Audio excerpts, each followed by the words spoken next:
Straight shooters, all troopers. Me and the guys ain't never been.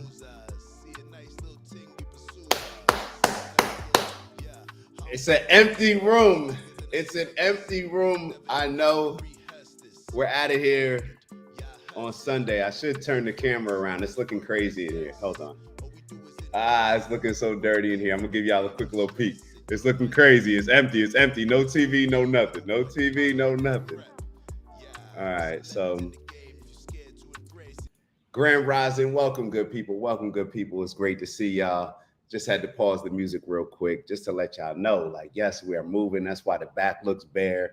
I know y'all probably thinking like, dang, I thought he was moving last week. We had stuff taken out last week that's going down to Florida.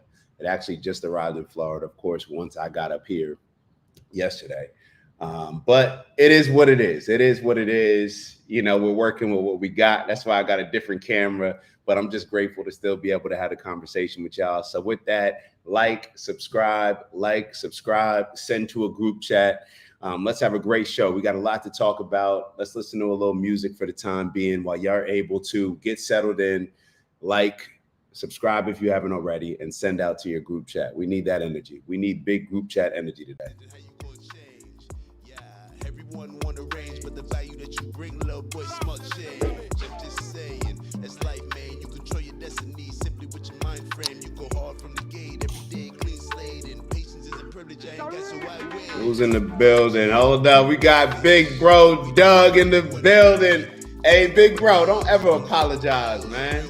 Don't ever apologize. We all moving around. We all working. However, the sentiments are appreciated. But no, Big Bro, come on. Of course, we love to have you here, but don't ever apologize for that. Two big events coming up. What events we got, Big Bro? What events? Tell us about the events. Unc in the building. Spoke to Unc earlier. Good to see Unc in the building. Grand Rising family. Hope everyone enjoyed their weekend. Is looking forward to the weekend. Shout out to all my people overseas. Big up, big up. And for those of you that are new to this show, hold up. What did Unc write? Did Unc write anything else? We all over. We global. That's what Unc's saying. We're global. Nah, not again. Not again. Some things you just need to hear once. Some things you just need to hear once. All right. All right. What we got? What we got? Shout out to A2R. Hold up. Who's A2R? No, this is not the new office. Heck nah, this ain't the new office. When y'all see the new studio set up, y'all gonna be happy. Y'all gonna be happy. And that's a reflection of all of us, of course. But when y'all see the new studio set up, this is not the new studio. Matter of fact, I just had to put it in HD, so it was looking a little weak. So hopefully y'all are seeing me clearer. Hopefully y'all are hearing me clearly. And hopefully, Antonice, I thought that was you. Antonice said, what's the name of this artist? Antonice, stop playing with me. That is me. Come on now. Like we do a little dabbling.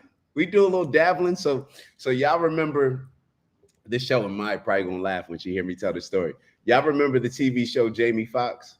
So, and how he did the jingles? That would be my ultimate. Like if I could sing, that would be my ultimate dream. I'm a jingles type. I wish that I could just sit back and sing jingles for different companies, different businesses. That's just what I would do. I just think that it's real dope, whether it's on the radio, but of course we would have to have something on TV too. But Anthony, stop playing with me. What you mean? Every song that we put out, we had a couple. What's some of the other?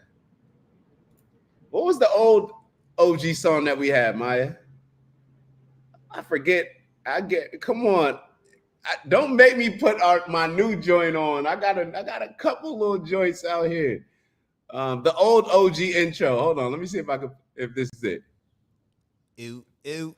Nah, that's just, hold on, Anthony. Now you got me gassed up. Hype me up.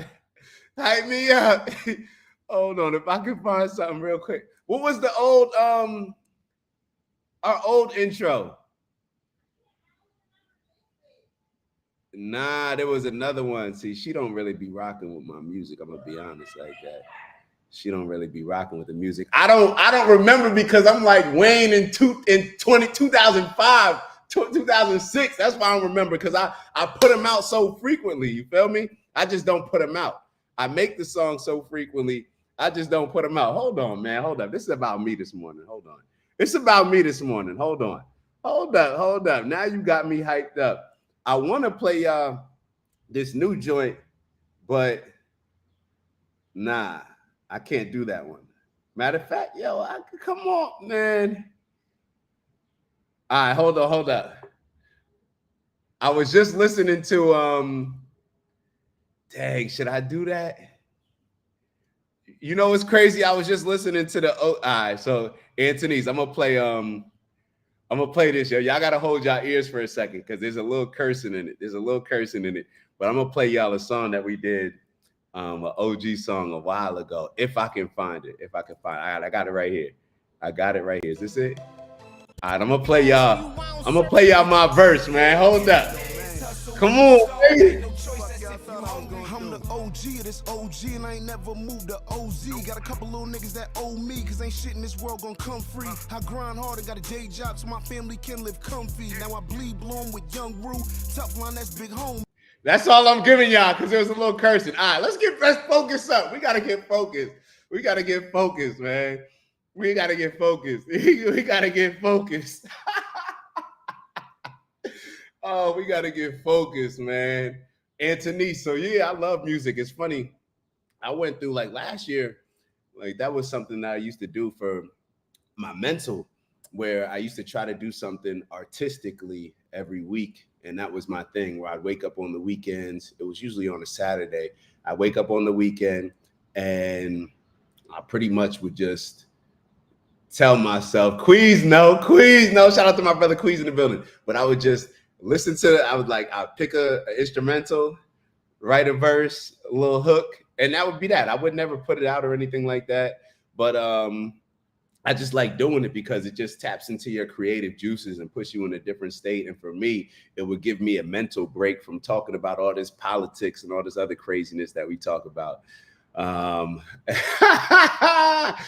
Young, that's funny because my homie on the track, his name Young, he the first one that started off that song. But yo, y'all hyping me up. All right, so this is what we got for today.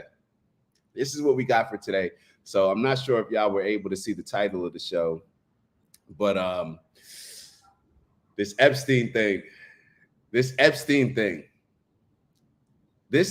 situation has brought about my worst fear. If y'all remember, I told y'all a while ago, when before the election, I said, I'm rocking with Trump. However, my biggest scare is whether or not, or how he's going to handle the situation between Israel and Palestine and with Israel overall.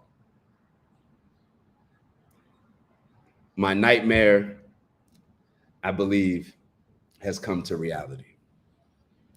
And I'm going to tell y'all why. Y'all may be sitting back thinking like, well, what does Epstein have to do with Israel and Palestine? I think the fact that they're covering it up and why it's being covered up, and we're going to get into a lot of this with the conversations that we'll show with a few different videos. We'll watch Pam Bondi, how she was talking about the Epstein files months ago, and then how she just recently was talking about it, and even Trump, how he was talking about it months ago. He ran a campaign based on exposing things like it was the JFK files and the Epstein files. Those were the main things.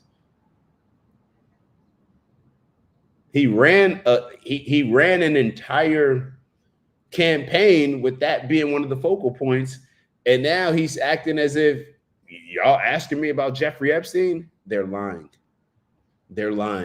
And the scariest part about them lying is the fact that I don't think it's what Elon said, because remember when Elon came out and said that, oh, the real reason why the Epstein files aren't getting released is because Donald Trump is in them. And apparently, actually, the Epstein files leaked, but I'm not sure it's official. So I saw it on X yesterday. I saw a list of a bunch of people, some random, or I thought were random, but whatever. But I don't think it's just what Elon said as far as just Trump being on it, because if it was just Trump being on it, or if Trump was, and Trump, I believe, is on it, but if it was just about that, then it would be a focus more on, what can I say? Not a focus, but do we really think that Joe Biden and Kamala Harris would not have exposed this? Think about that. All the things that they've exposed, all the things that the Democrats done made up when it came to Russiagate, made up. Yes, that's right, made up when it comes to Trump and his involvement with Russia and the banks that they just completely lied about. Hillary just made it up, and her attorney. Do we think that they wouldn't have used that to their advantage? They wouldn't have exposed that and just tried to ruin Donald Trump's career? So that what it makes me believe is that it's a higher power that is controlling both of the parties. Donald Trump, I believed, was our best option, and perhaps our only option, or let's say not even our only option. I want to say our only chance when it came to a lot of these politicians, because to me, he represented what was a non-political politician. But I can't say that anymore. I can no longer say that anymore. Matter of fact, I'm going to sit here and say that Donald Trump is officially a politician. Ooh. He's officially a politician. And I don't like it. I'm turned off by it. And this may actually be one of the last times, and it's probably not going to be, but I told Maya yesterday, I said, this may be the last time that I talk about Israel.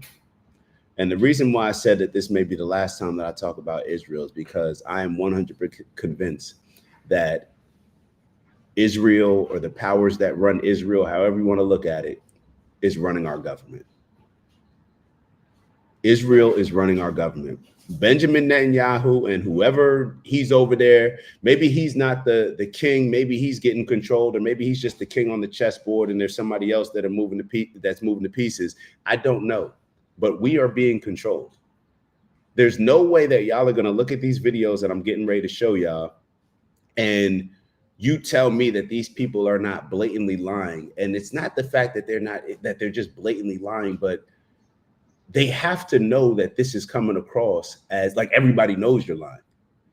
So when you're willing to completely tarnish your entire reputation, and I'm speaking about Trump, Bondi, Kash Patel, when you're willing to compromise your entire reputation, when you're willing to compromise the number one reason why people actually supported you, because you were a straightforward, direct communicator and you weren't with all the political BS that all the other politicians were beforehand. When you're willing to put that on the line, somebody is controlling you. Our government is being controlled. There's a reason why Joe Biden and Kamala Harris never asked for a ceasefire. There's a reason why Donald Trump is out here cheerleading Bibi Netanyahu and voicing his opinion on Bibi Netanyahu's trial in Israel and pretty much like slobbering the guy, for lack of better words, when it comes to a lot of these Truth Social posts that he's put out recently. It's clear to me that our government is being controlled by Israel. And with that being said, I need to be smart. Now, I'm still going to always voice my opinion if it comes up, but this is not like I'm telling y'all what it is. I don't need to be continuing to elaborate on it after this, because we see some of the things that happens when a government wants to control your voice or shut you down. I don't care whether it's Andrew Tate, whether it's a lot of these other people. I don't know what they figure out a way to silence you, and they will silence you. And like I said, if somebody asks me a question, maybe that's one of my Achilles heels. I'm always going to answer, and I have to be truthful. But I'm not going to be, I don't see myself going out on too many limbs when it comes to this, because if we can't see it by now, then I don't need to. What's up? Hold on 1 second. Maya can't find her phone, so I have to call it in the middle of my live show so she can find her phone.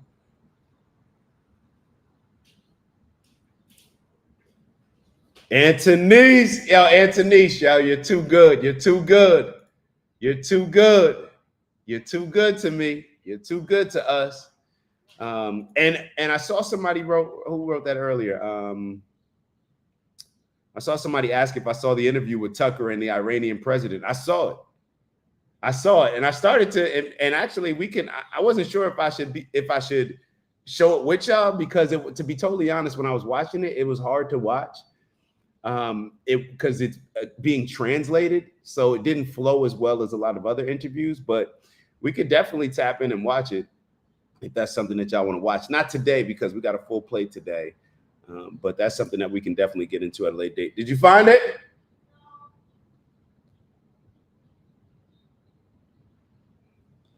All right. Steve wrote, shout out to Steve in the building. There are so many things that cause me to believe that there are people running governments behind the scenes. The head of states that we see are just frontmen. Steve, it's like, I'm being totally honest. It's bad. It's bad. Like, it's worse than I thought. And shout out to IROC. IROC said she knew it. I never trusted Trump. RFK was the only way. And honestly, at this point, I don't know if he could have changed anything. You're right. IROC, I remember you saying it. I remember you saying, like, I'm not sold on Trump. And I remember you being disappointed that RFK Jr. decided to, I don't want to say take the easy way, but take the path that he decided to go ahead and choose.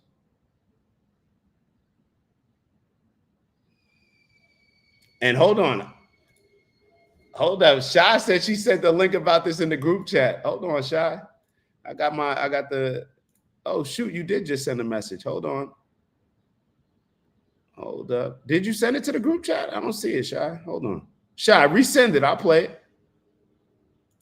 Resend it. I'll definitely play it. I don't see it in the OG. Hold on. Wait, I do see it, Shy. Who is Peter Thiel? Shy, I'm going to take your word for it. You tell me, is this something that we should play? And if it is something that we should play, you let me know. You let me know at what point in the show you think that we should play it, if you want us to play it. Or if you want me to watch it first, it's up to you. But you let me know. You let me know. Said Kylie Jenner is watching the show. Kylie should be watching the show. Matter of fact, all them Jenners, Kardashians, and shout out to Bruce and Kate Jenner. Shout out to Kate Jenner. I'd love to sit down with Kate Jenner and interview her and talk about her career, because she's faced a lot of backlash when it comes to her speaking out about the trans and everything in sports. All right. Unc said, honestly, I'm looking forward to this American party. And Unc, see, this is the thing. I'm right there with you. And I was looking forward to I'm using the word was. I was looking forward to the American party because it's something different. But I am a bit concerned. I do get a bit concerned with Elon. Because what I see happening is that a lot of these people, it seems like they have certain principles that they're running on. It seems like they have certain principles, whether it's Trump or whether it's anybody else. It seems that they have these principles that they're running on. But once one thing tends to outweigh another, then they'll throw their principles out the way, where it's like, okay, if I need to get this deal done, whether it's, I don't know, it could be Israel, Palestine, I don't know, whatever that they deem the deal being more important, they will put their principles and morals to the side just to get that deal done, because they think it's more important. While the rest of us are sitting here like, I don't know about this. I don't know about this. Matter of fact, it went from I don't know about this to, yo, this is just completely absurd. This is just completely absurd. So the more I'm sitting back and just thinking about this American party, I'm like, okay, Elon had this this outburst when him and Trump had a split, and he decided to come out and say, oh, the real reason why the Epstein files haven't come out is because Donald Trump's name's on it. And the next 2 days later, he came out and he deleted the X's, he deleted the messages, the post, and kind of reneged. He didn't necessarily apologize, but he said like, hey, I overspoke or I did too much, pretty much. A couple things came to mind when he did that. I'm like, hold on. So if Trump and this big, beautiful bill, because that's what he was writing the message for, that's what a lot of their beef came down to, the big, beautiful bill. So if Trump didn't pass this big, beautiful bill, you wouldn't have came out and said anything about the Epstein files and Trump being on it. Like, it just seemed very convenient. It just seemed very convenient. And shout out to big bro, Honest from Aruba. It seemed too convenient. So I don't know if I can trust Elon. Now, let me be very clear. I still got the majority of my money in Tesla. So I trust people to do certain things, but I don't know if I would trust him to uphold principles and values to live by. I don't know that. I don't know. So I'm not totally concerned. To be totally honest, what I said yesterday was I'm back on I'm not voting for it. I'm just not voting anymore. That's what I was back on. I really got to that. That's what you did, Trump. That's what you did. Matter of fact, that's what I did. And let me be very clear. Let me be super clear. If I was forced to vote between Kamala Harris and Donald Trump, or Donald Trump and Joe Biden again, I would overwhelmingly vote Donald Trump. This is a moral issue that I have when it comes to Israel, a moral issue that Joe Biden and Kamala Harris dropped the ball on and never asked for a ceasefire. This is a moral issue that I have with our country when I sit back and I look at a lot of the decisions that we're making and I start to connect the dots that are right in front of our face. You know, Jeffrey Epstein, oh, he's intelligence for Israel. Oh, he's a billionaire, but nobody knows how he made all of his money. He's recording videos of all these successful entertainers and politicians in America and using these videos as obviously for leverage. And Jeffrey Epstein ends up killing himself, and Trump runs a whole campaign on releasing these Epstein files, and now, oh, there's nothing there.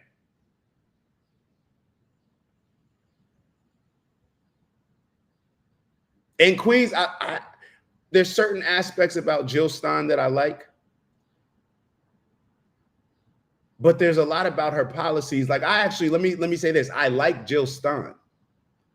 I like Jill Stein, but I just don't know if I agree with her policies. And when I say I just don't know if I agree with her policies,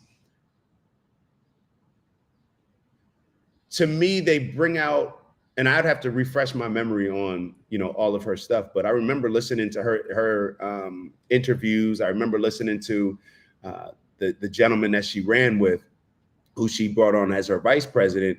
And to me, it's too much of the victimhood BS.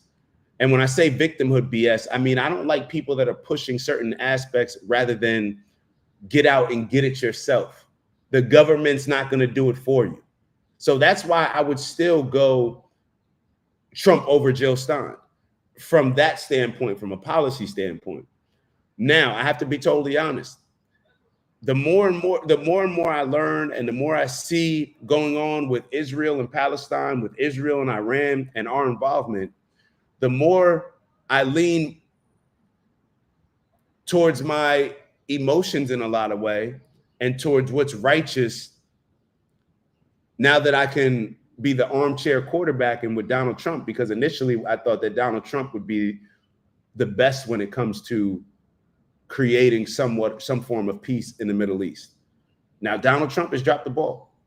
Now, do I think that Jill Stein, Kamala Harris, or Joe Biden would have been better on the issues that I have a problem with? No, I don't. And the reason why I don't is because let's say that Jill Stein gets into office. For one, obviously she wasn't going to win, but let's say that she gets into office maybe on the next go around.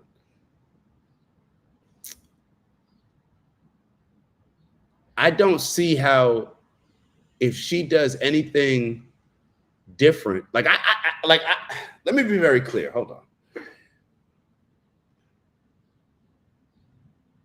People in power will do anything to keep their power.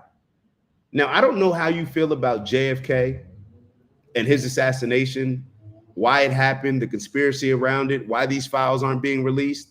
In my opinion, it's very similar to some of the reasons why the Epstein files aren't being released, if you see where I'm going. And that's just my opinion. It's just my opinion. Because every time they tend to cover something up, I'm like, yo, what? This doesn't make any sense. Why? So when I see Donald Trump get shot in the ear, and it reminds me, it's like, oh, they're still willing to take it there when it comes to presidents. Matter of fact, maybe Jill Stein would have been better when it comes to Palestine and Israel. Maybe Jill Stein would have been better. Let me just leave it there. Maybe Jill Stein would have been better. Now that I'm seeing how Trump is behaving, I don't like it. I think that we're being controlled by Israel. I think that anybody who says anything else, you are consulting with your convenience instead of looking at what's right in front of your face.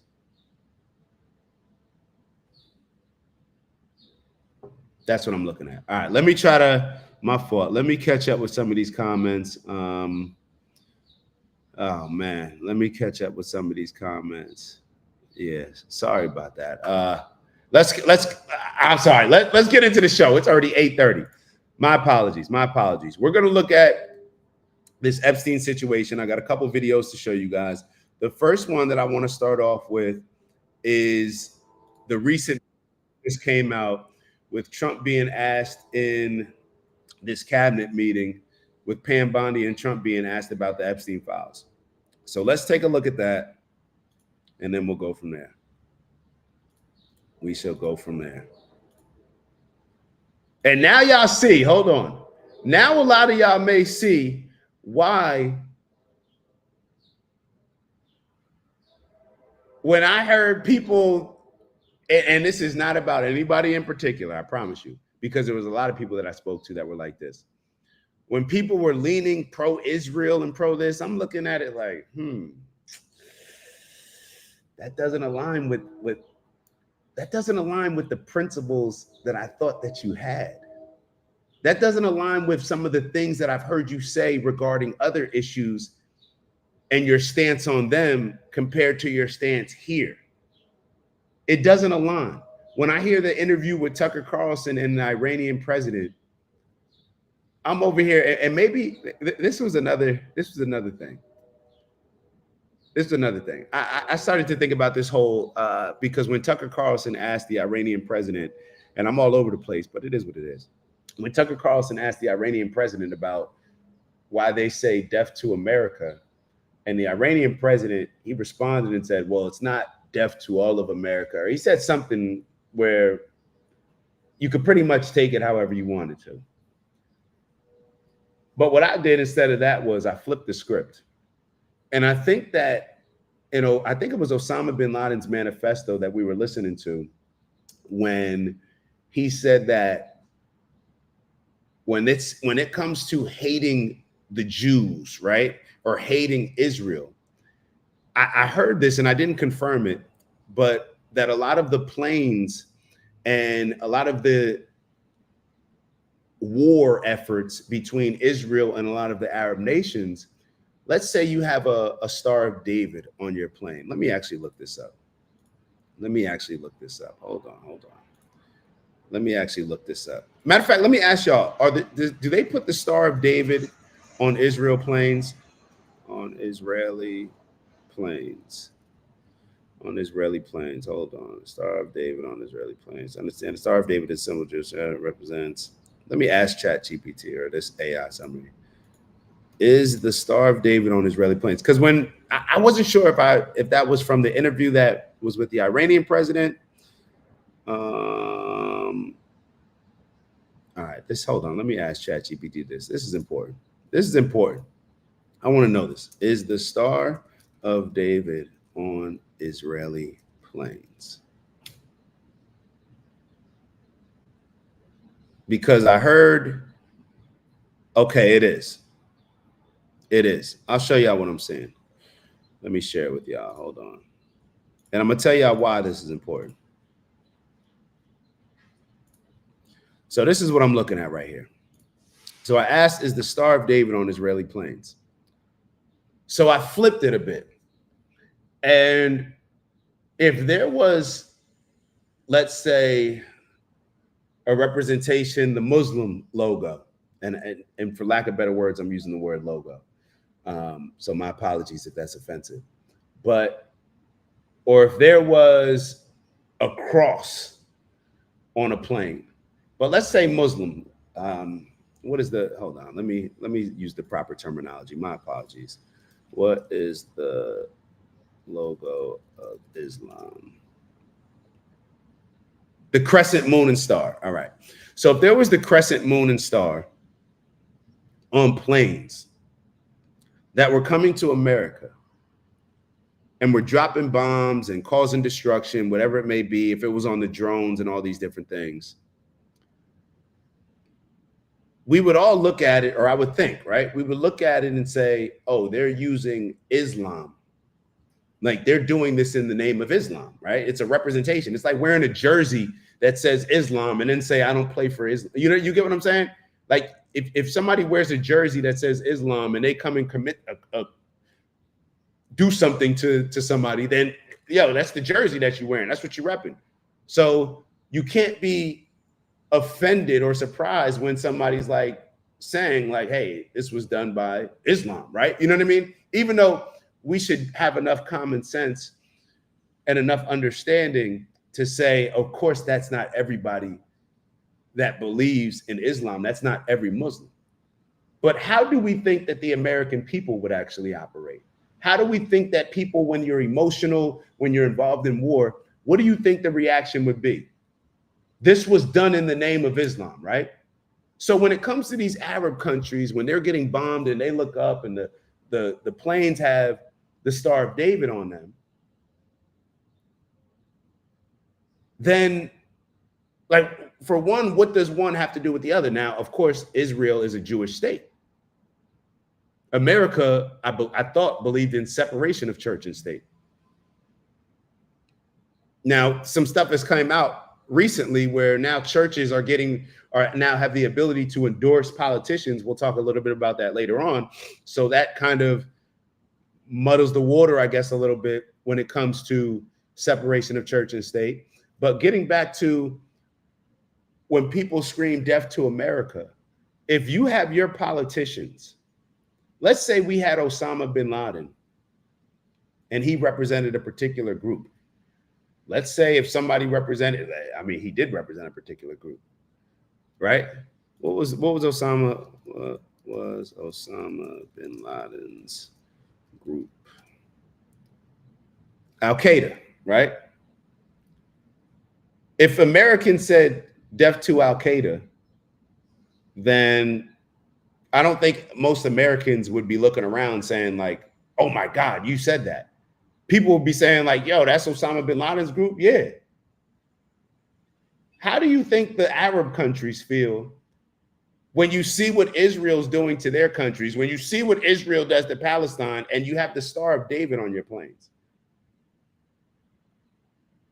How do you think that they feel when you're supplying the people who are dropping bombs, you're supplying the people with bombs that are dropping bombs on another group of people and doing what they did in Palestine, committing a genocide? How do we think that people would feel about this? Like, are we that naive? Are we that obnoxious to think or arrogant to think that we wouldn't do the same thing in return? That we wouldn't put a blanket over this as well? We wouldn't say, well, they shouldn't put a Star of David. They shouldn't put the crescent on their plane if they don't want us to associate all of Islam with it. Why are you committing these acts and you decided to put the Star of David on your plane? Nikki Haley decided to sign a bomb. She signed a bomb. U.S. politicians are signing bombs.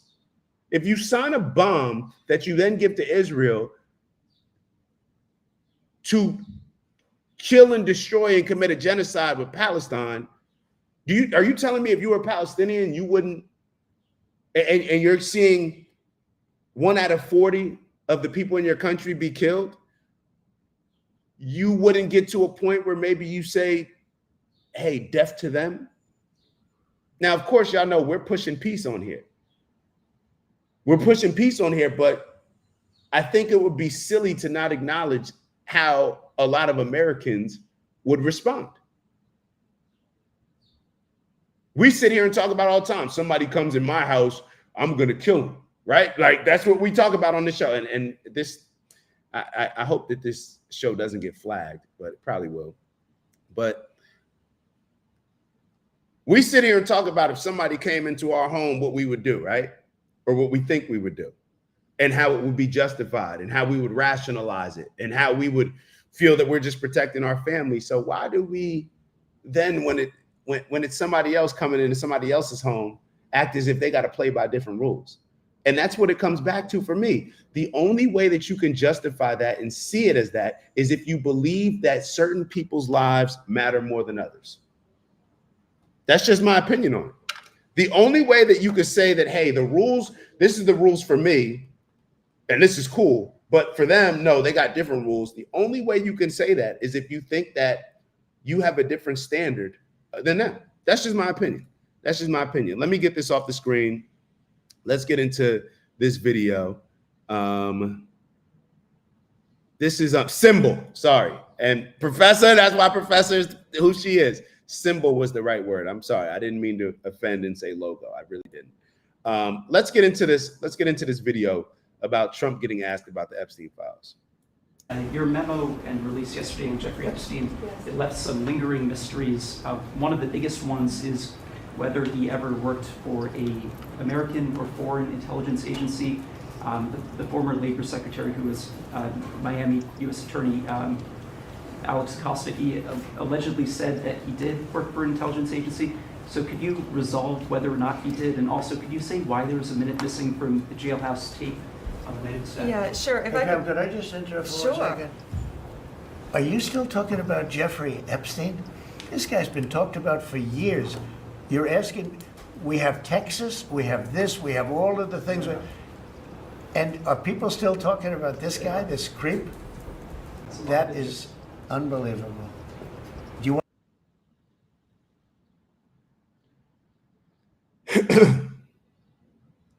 It was at this point where I realized I can't rock with Trump no more. Now, something may change, but I got to be totally honest with y'all.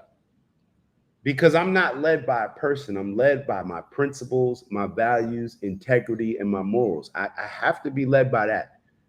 Because as soon as I excuse my principles, morals, and values, just because I like Trump or I'm rooting for Trump to do well, then I become the same thing that I'm criticizing him for becoming, which is compromising his principles to serve what he deems as a greater purpose. But in all reality, it's just what's best for him. It's what's best for, it's what he believes is best for the elites. But you can't tell me that that's what's best for America, because you ran an entire campaign based on exposing a lot of these things, us not being controlled by foreign entities, foreign governments, or anything other than putting and prioritizing America first. So if I believe you when you say that, then I have to say that your principles have not changed. You're just compromising your principles because you think for whatever reason it's important to hide this information based on the powerful people that it would expose. He ran a campaign based on exposing these things just months ago.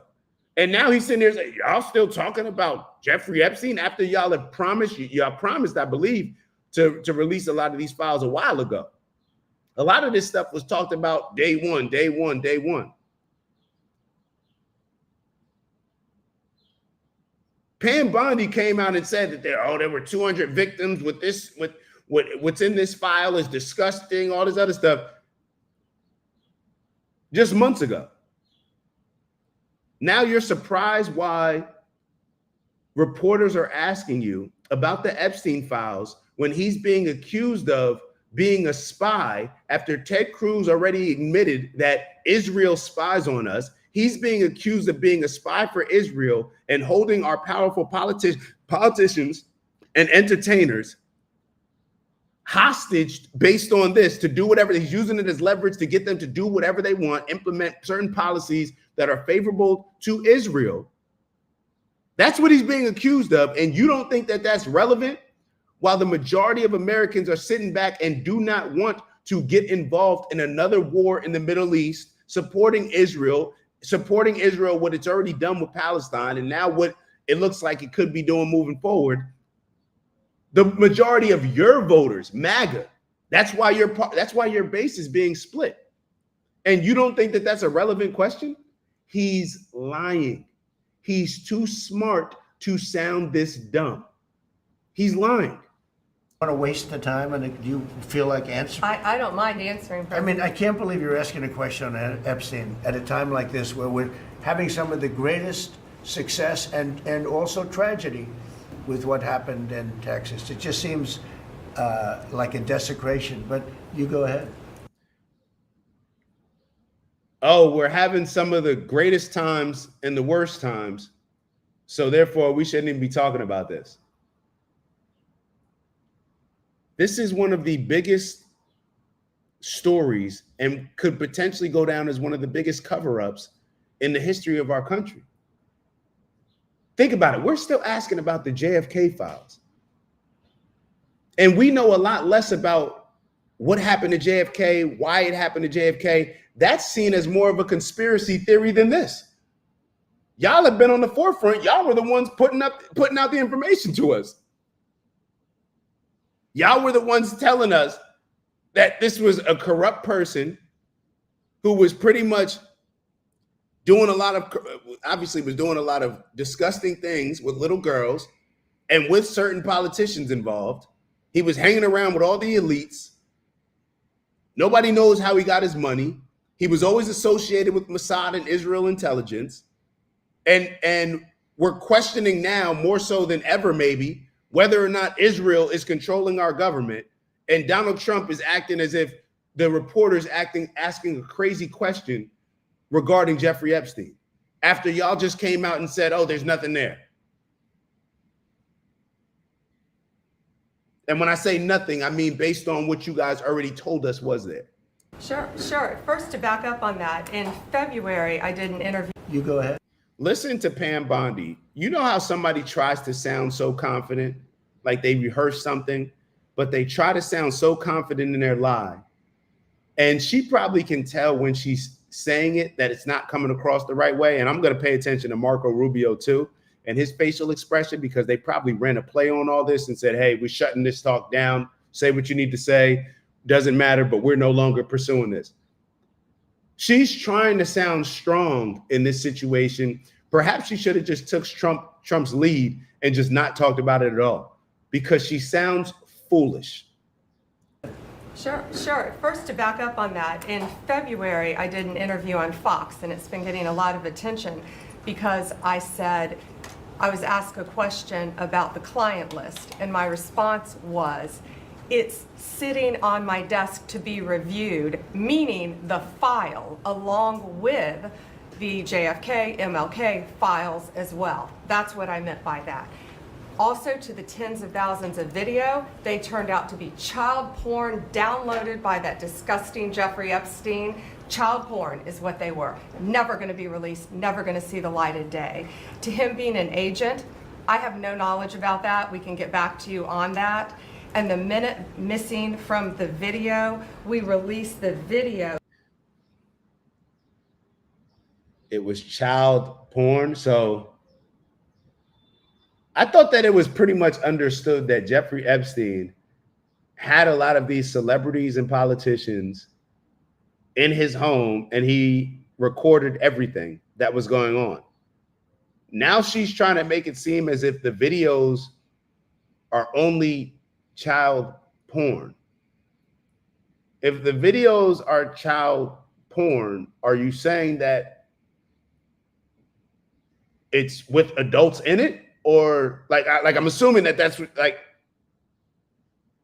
but you're also saying that, oh, so there was no video on anybody, all these rich celebrities and wealthy celebrities and powerful celebrities and politicians that came through his home that he was recording everything in. You're telling me that all the hours of footage,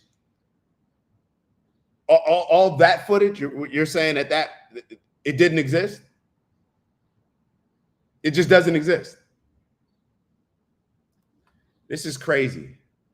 This is when intelligent people sound stupid. What is the first thing that we always say? Follow the money, right? Shout out to Queez. I think this is even above following the money. I think this is following the power. I think this is following the power. I don't know what that power is. And of course, it's always money involved that's used for leverage here and there. But I think that this is above and beyond just money. Let me go back a couple seconds. Going to see the light of day. To him being an agent, I have no. They're never going to see the light of day. Child porn, like we're out here trying to show the child porn. No, nobody's saying that. People want to know the involvement and who was involved, to the extent that how it may be impacting a lot of these people's decisions who were involved and who may have had this leverage dangled over them. Downloaded by that disgusting Jeffrey Epstein. Child porn is what they were. Never going to be released, never going to see the light of day. To him being an agent, I have no knowledge about that. You have no knowledge about him being an agent? About him working as a spy? Like, you have no knowledge of that? She's lying. I can get back to you on that. And the minute missing from the video, we released the video showing definitively the video was not conclusive, but the evidence prior to it was showing he committed suicide. What? The video was not conclusive, but the evidence prior to it was? What does that even mean? The video was not conclusive, but the evidence prior to it was. How do you have, like, what evidence is it that somebody committed suicide other than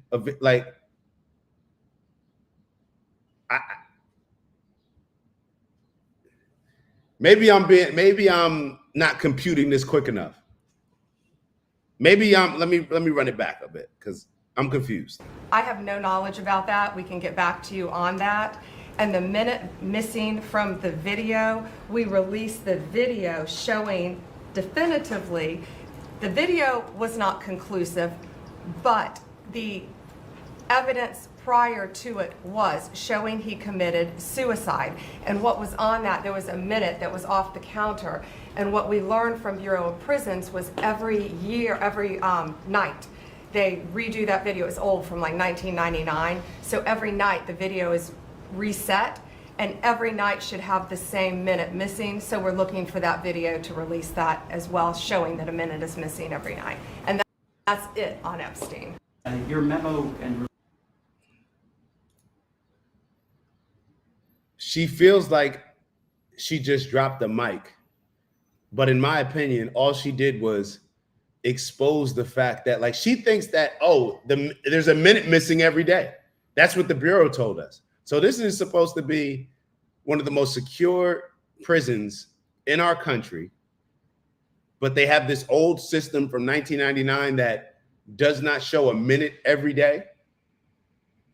I would think that you can upgrade to maybe, I don't know, what's the one that everybody has outside their crib that everybody catches the Amazon deliveries acting crazy on? Maybe they should get one of those.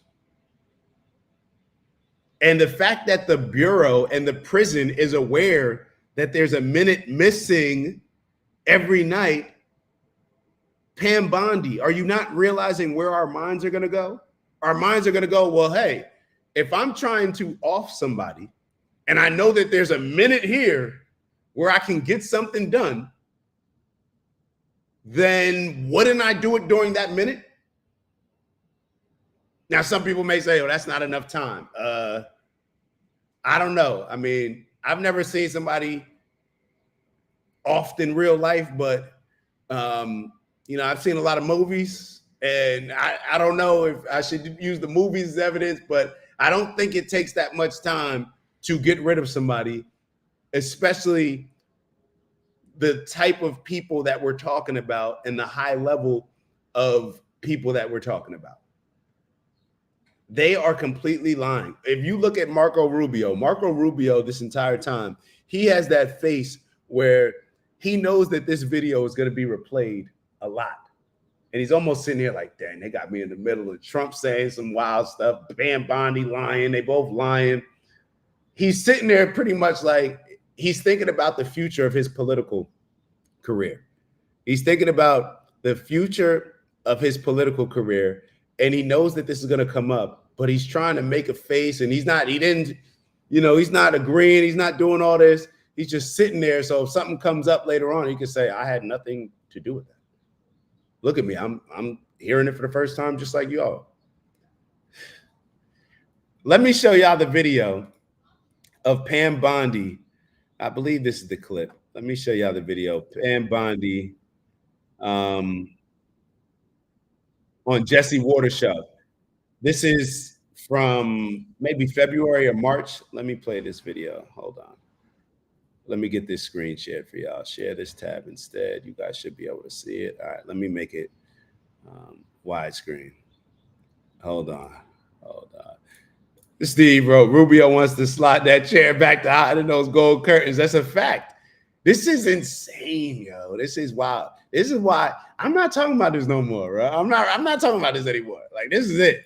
This is it. Nah, hey, it is what it is. Once you find out who somebody is, you ain't got to keep, you find out your significant other cheating, you ain't got to keep looking. Yo, they cheating. It is what it is. You ain't got to keep looking. Like, I don't need to keep it. Hey, I found what I was looking for. Hey, look at, hold on. Let me see. Let's watch this video. So this is Jesse Waters. It's sometime around like February or March. I don't want to click out the video because this is like not YouTube, it's a Fox stream. So I don't want them to start playing commercials and stuff. But take a look at this. Pam Bondi is here now. I can't even remember. I'm gonna go to the. I don't want to watch the whole thing. Let me fast forward. If I haven't, congratulations. Thank you. One of the things a lot of people are wondering, because you said last week that you have the Epstein files on your desk, is when can we see them and what's taking so long to release them? I do. Jesse, there are well over, this will make you sick, 200 victims. 200. So we have over 250 actually.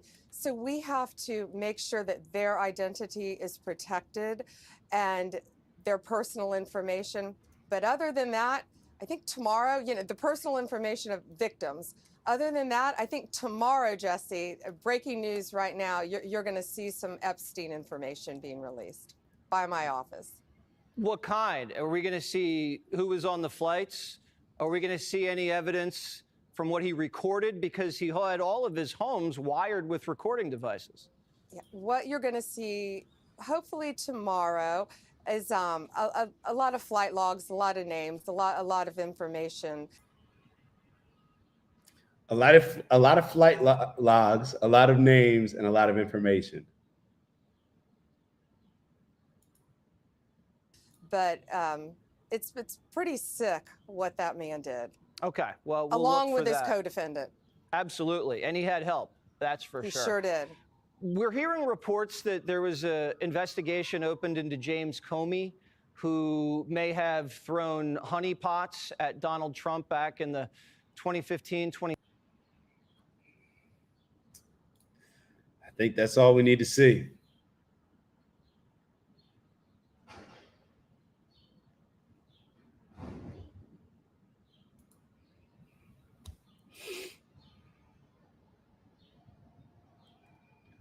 For her to say that, and the interview date was, I think, February 26th.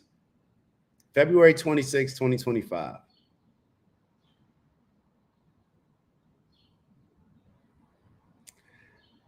And she's in July now with a totally different tune.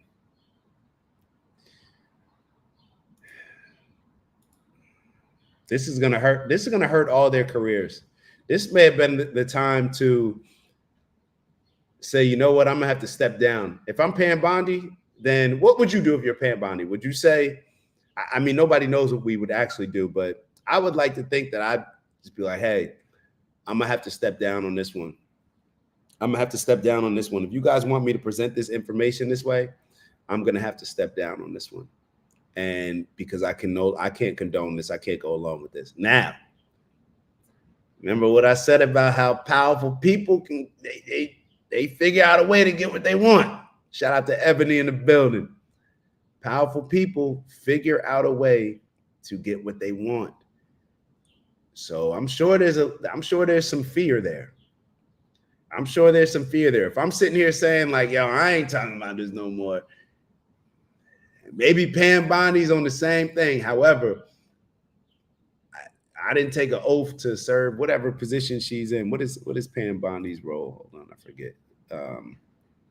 What is Pam Bondi's official role? What is Pam Bondi's role? I didn't take an oath to become the Attorney General. I didn't take that oath. Now, if I took that oath, I would like to think that now I got to stand on business. I got to stand on business. So now I want to pivot. I want to go to what was one of the most informative, and I still haven't watched this entire interview, and I really should, but I want y'all to take a look at this interview with Tucker Carlson and this gentleman by the name of Cigar and Jetty. I like this dude. This is my first time seeing him. I like this dude. Cigar and Jetty. They're talking about the Epstein files. Once again, this is destroying Trump's base. Now, maybe he doesn't care because he can't run again. I don't know what it is. I don't know what's fueling this. But he is lying, and he's lying in a way where he has to be smart enough to understand that the entire country knows he's lying. But he doesn't care. I mean, he, knew everybody.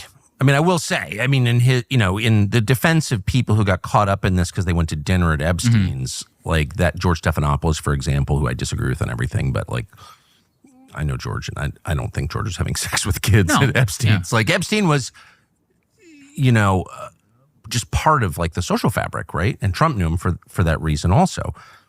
But when he killed himself, I remember thinking people were like, he didn't kill himself. I was like, he probably killed himself. He's in jail or whatever. His brother, Mark, called me a couple days after he killed himself. And so began this like 3-year-long conversation with Mark Epstein and looking into it in a way I never thought I would. He didn't kill himself. Yeah. He was murdered in his cell. Yeah.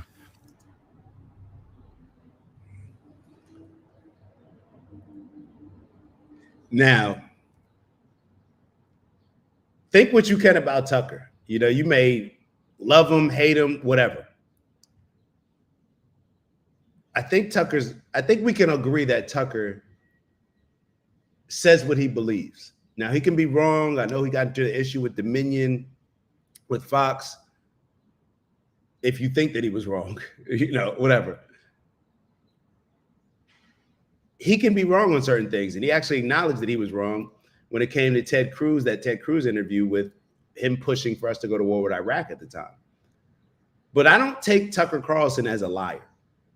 So, and I remember we actually played some of these videos on the show, I believe, or I'm not sure if we did, but about a year and a half ago, I remember watching a lot of the interviews with Epstein's brother, who wasn't really cool with Jeffrey Epstein, if I can remember correctly.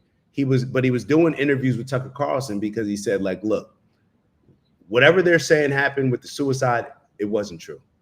That was not who he was.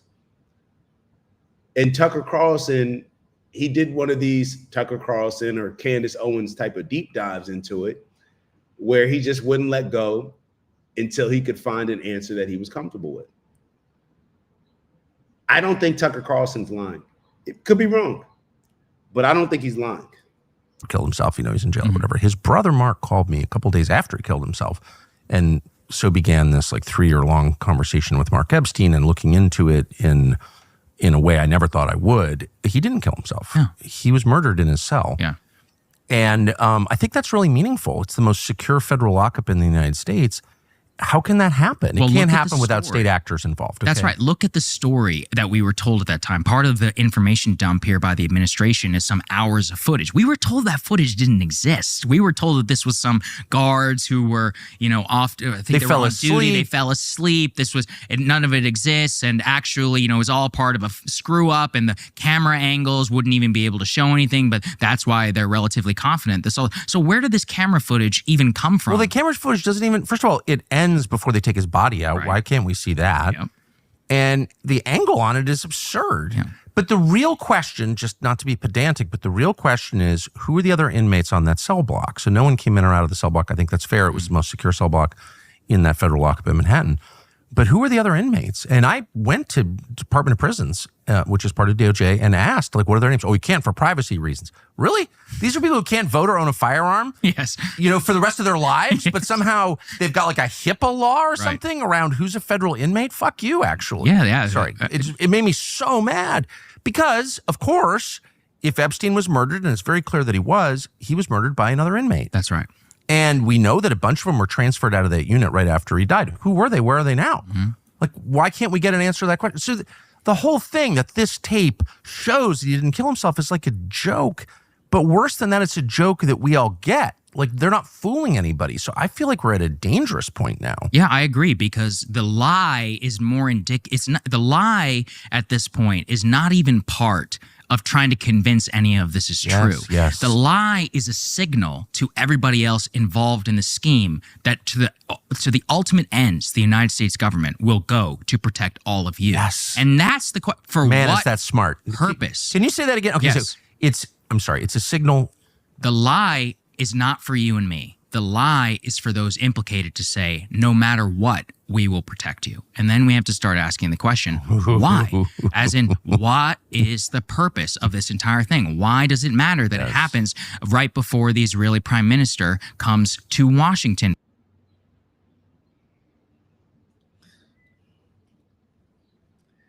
He said the lie isn't for us.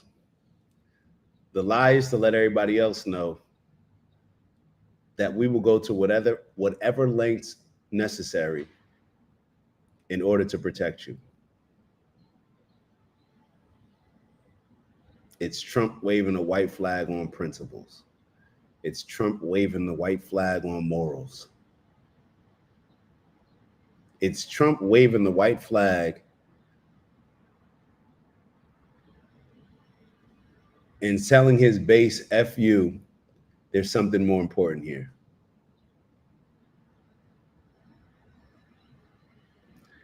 I just don't know why this is happening. I don't know exactly what's happening. But look, I can connect some dots. I can see how Trump lashes out about certain things, but then seems to remain calm about others.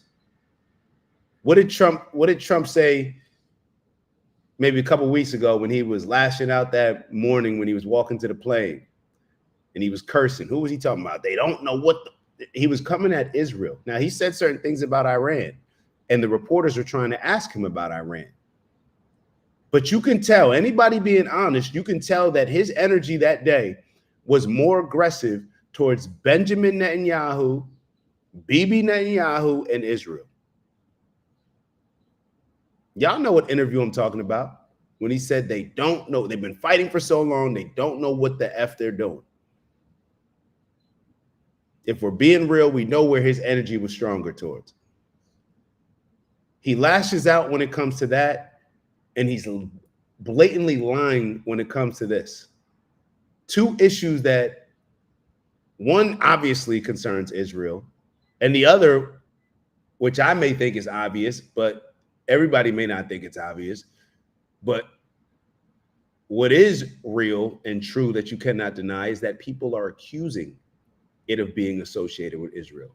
People are accusing Epstein of being associated with Israel. So why are these the two situations or the only issue that comes up, and it seems to just throw Trump completely off. Somebody who never gets thrown off. Why is it?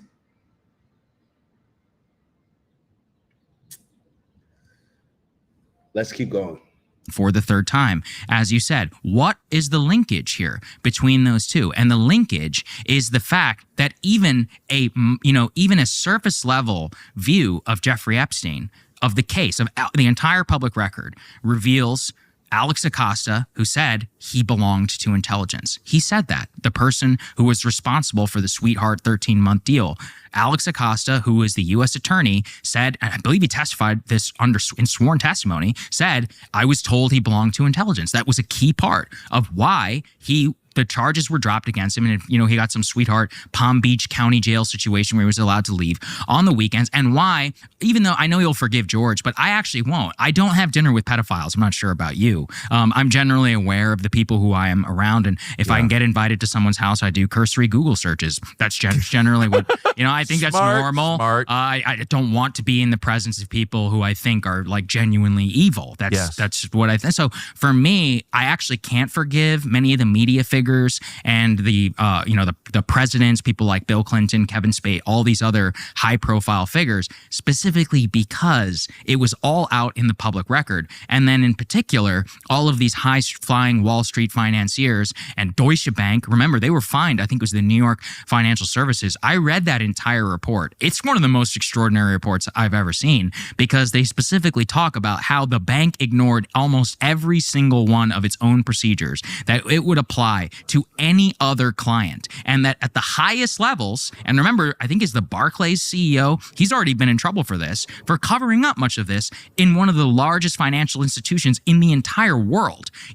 For example, Tucker, if you and I keep going to the bank and withdrawing $9,900 in cash, and we do it for a couple of weeks, our banking institutions are supposed to call, both the IRS and the DOJ and say something is going on here. And they will, and they should, right? That is what this is done for a reason. He did this for years, and the classification that the bank accepted was it was just for tips. This is what I mean about the highest level of the cover-up and what the cover-up means for the system itself. And something you and I were talking about recently is I really believe here that, and I've never believed it more, that in a sense, for elected government and for all the benefits of our republic and of representation, that elites actually have always mattered. And of course, they're the ones responsible for channeling public energy. This is the way that we're set up into law, into policy, etc. And so this lie was a signal to the elites. It was a signal to Versailles. It was a signal to the court that the court will always be protected no matter what. And it's enraging at a moment when the court has never been more reviled by the public. It's not just a spit in the face of the public. It really is like it's a late 1700s kind of signal to the court that we will protect this institution no matter what. And it's really a question for the rest of us as if we're going to continue to put up with this. I wonder what our recourse is. Damn. All right, we'll watch one more minute if possible. I really kind of want to, all right, we'll watch one more minute of this next clip with this, and then we got to move on. Let's go to 2518. People don't matter in this case. Man, I think this, for a bunch of reasons, it's so obvious. It is salacious. People have followed it for years. The president promised to reveal the truth about this. Pam Bondi, as you said, went on television, said we have the truth and we're going to give it to you. Yes. I think this is a big deal. It's a really big deal. It's bigger. So. I hope so too, actually. So let's just assess this logically. They're covering up, the DOJ, the current DOJ under Pam Bondi is covering up crimes. Very serious crimes by their own description. Why are they doing that? Yeah. So there are really only two potential explanations that I can think of. Maybe you've got another. The first is that Trump is involved, that, Trump is on the list, that they've got tape of Trump doing something awful. I don't believe that for two reasons. One, I've talked to Trump about it a lot. And I know him. He's not that, for whatever his sins, I don't think he's that guy, actually. I don't think he likes creepy sex stuff. That's just my view. But more, I think, convincing is that this is all information that the Biden administration had. And if there was evidence that Trump had been involved in illegal sexual activity, you think the people who made up Russiagate wouldn't have leaked it? Right. Come on now. So the only other explanation that I can think of, again, maybe you've got another, is that intel services are at the very center of this story, U.S. and Israeli, and they're being protected. I think that seems like the most plausible. That's the most obvious. I have a history of this. There have been multiple documented cases of pedophilia inside of the CIA perpetrated by CIA officers, documented that in many of those cases, I believe over a dozen cases, this was a BuzzFeed news piece years back, where the CIA specifically did not want to prosecute those individuals in federal court for fear that they would reveal sources and methods if they were pulled into open court. And they basically just made it go away. The only time they actually prosecuted somebody for child pornography was whenever he'd already being prosecuted for mishandling classified information. Well, when they want to crush you, they put kiddie porn in your computer. It's why I don't have a computer. Don't own one. Yeah, if you're an important person, you should be careful. No computer in my house. This is an important thing, though, is that we already have documented cases of them covering this up. I believe the CIA Inspector General, I forget the exact quote, but he said something along the lines of, you wouldn't even believe the amount of child porn, that I've seen while I'm on this job. I mean, these are depraved. Look, I mean, it's a large organization, a small percentage of the U.S., I don't know what's going on with our country. I don't know what's going on. But like I said, I ain't finna be talking about this a lot. Something comes up, we'll discuss it, but nah. This is not, like I told, like we found out what we needed to find out. We found like, if you're at the scene of it's time to go. Like, people are coming. We got to get out of here. Like, we know what it is. We've arrived at the scene of the crime. We do not need to stick around here. Like, no. We're seeing the bodies. We're seeing, it's time to go. It's time to go. We just stumbled upon this. Like, listen, man, I don't know what's about to happen. Somebody about to come. Yeah.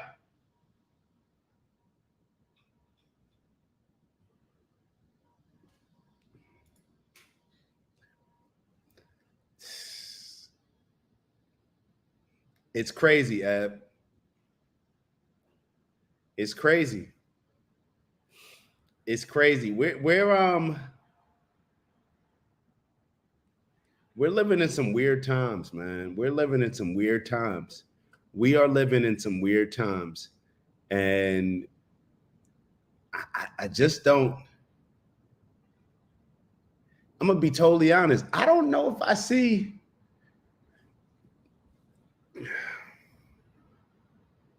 It's like I understand what the solution is, or maybe I understand the answer. I look at answers and solutions differently, but I don't see.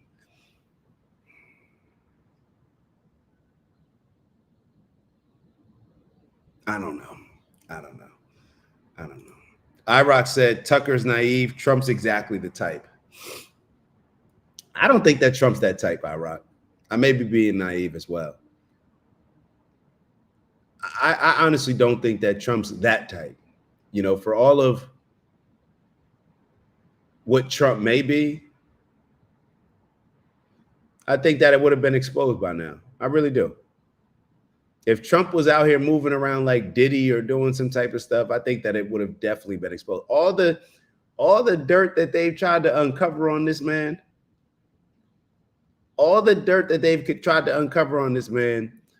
and the one that comes to mind is, I forget the first lady, but the E. Jean Carroll, and then the other lady, I don't see it. But you could be right. You could be right. But throwing that on somebody, I can't throw that on somebody without. Yeah, I can't throw that on somebody. Like, that's a whole nother level. That's a whole nother level of yeah. But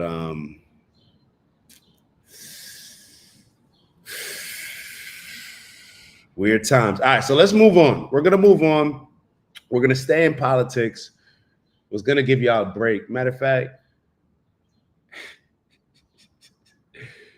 I wanted to give y'all a break. I wanted to show y'all something. Matter of fact, let me give y'all a little break. Let me give y'all a little break, and then we'll go back to politics with Candace Owens. But let me actually switch this up a little bit. I need a little bit of a break. I need a break. Let's go to this Dr. Umar video. We're gonna bring Dr. Umar to the table, man. So Dr. Umar, man, he's standing with Dr. Umar standing with Diddy. Dr. Umar standing with Diddy. Now, people may be surprised. To some extent, I was surprised because y'all know Dr. Umar likes to pander to women and whatnot. Listen to this convo. And it's not funny. Nothing about this is funny except the lengths that Dr. Umar will go to. And the reason why I'm laughing, y'all will see why I'm laughing. I'm laughing because sometimes when you get so fixated on a particular stance that you have, you start to see everything through that particular lens. I know I do it at times, but the reason why I was laughing is because even yesterday I was saying it when I was talking to Maya. I was like, yo, is this how I used to sound?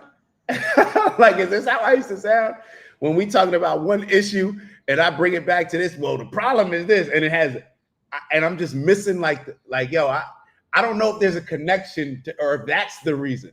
Like, I get what you're saying, but let me play the video with Dr. Umar, and y'all will see exactly what I'm talking about. Y'all will see exactly what I'm talking about. Then we'll get right back. This won't be too long. Then we'll get right back to Candace Owens, a little bit more political talk. Make sure that you like, subscribe, like, subscribe, and maybe even send to your group chat. Shout out to Big Bro Steve. He wrote, the systemic corruption embedded in government seems impossible to correct at this point. That's what I'm saying. I just don't see it being corrected. I don't know if this is the beginning of the end for one thing, and maybe something else is going to come. But typically things don't change until there's a crash. So maybe this will be the crash. It's like in our day-to-day lives. Like, most of the time we don't change our behavior until something significant happens to where we're forced to change it. I don't know. I don't like the direction of where things are going. I try to remain positive, and maybe this is what is needed. Maybe we need to crash. Maybe we need to hit that rock bottom moment for us to realize, like, yo, we got to move in a different direction. This isn't working. So, and IROC said it's always the people you won't expect, people in power. I'm not, hey, IROC, I'm definitely not, I wouldn't bet my house on it that he wasn't involved in it. I'm not betting my house, but I'm just not betting, you know what I mean? Like, I just don't know. I just don't know. Rome definitely did not last forever. It's crazy. And we live in, to your point, we've been so spoiled in America. We've been so spoiled in America. Now, this is one connection that I will make. When we always hear that, you know, tough times create strong men create easy times create weak men create tough times. We are living in that easy time to where we've almost grown to the point where, I don't know about y'all, but maybe like 10 years ago, 20 years ago, definitely growing up, I thought that America would never collapse. Like, America? Nah, like, this is just, you know, I was so naive. I don't know what's going on now. I don't know what's going on. All right, so let's take a look at this video. Shout out to Dr. Umar. How Cassie has handled herself, some of the allegations she's made. Does she come off as truthful to you, or how do you feel about? I didn't watch, but I read the reports. You can't watch. All you can do is read. Right. I believe she was as much a freak as Puff was. If not more. If not more. Yeah. Anybody who wants to claim that she was purely a victim is in denial. I 100% agree. And this is where I'm always confused on. Like, isn't the entire feminist movement based on men and women being equal? Women have agency, the ability to make their decisions. And if you think that women don't have agency, and if you think that women can't make decisions for themselves, then what you're doing is you're being sexist. But when it comes to situations like this, the tune always seems to change. The tune always seems to change. It's always no, blame the rich guy. Blame Diddy. And while Cassie just becomes the victim. Cassie receives immunity for pretty much agreeing that she did this. What Diddy's being accused of, Cassie has admitted to doing, received immunity, and then went and on the stand and talked about it. But Cassie just seems to be regarded as the poor little victim who got taken advantage of by Diddy, rather than the girl that had her life completely changed. And let's be very clear. Let's hold up. Let's have this combo. If you ask the majority, if you gave the opportunity that Cassie received, this is the world that we're living in that a lot of people don't want to acknowledge. Hold up. Hype me up for a sec. This is the world that we're living in, society that has been created by a lot of our parents' generation neglecting a lot of this stuff, and us being being fed over sexualization through porn, through just look around. I was at the family pool the other day. I'm at my apartment pool the other day. There was not one girl outside of Maya who had on a regular bathing suit. Every single woman there, from the age of probably 21 to 45, had on a thong. Had on a thong bikini at the family pool. And we have, look, hype me up, self-sites. We got 2 pools, man. We got a pool that's more for, you know, the adults, you know, the more like the adult only style pool. And then we got the family pool. I'm at the family pool. Every single woman there had on a thong. The society that we're living in, that we've created, that we've allowed, when you look at what's happening with Cassie,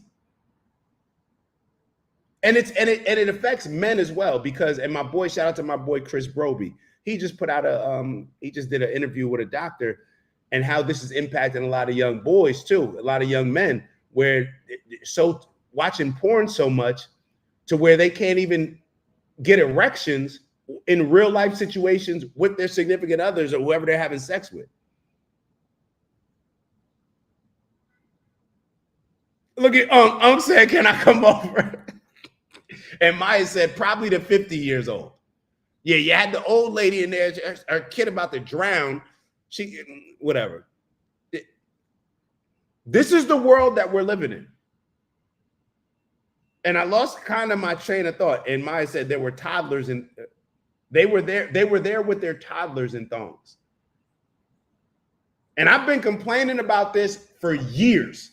Like, yo, why are people wearing this? Why is this getting pushed? Even if I'm at the age where I'm enjoying it, you know what I mean? Where I think it's whatever. I'm like, yo, nah. The leggings, nah. All this thong, nah. What is up with this?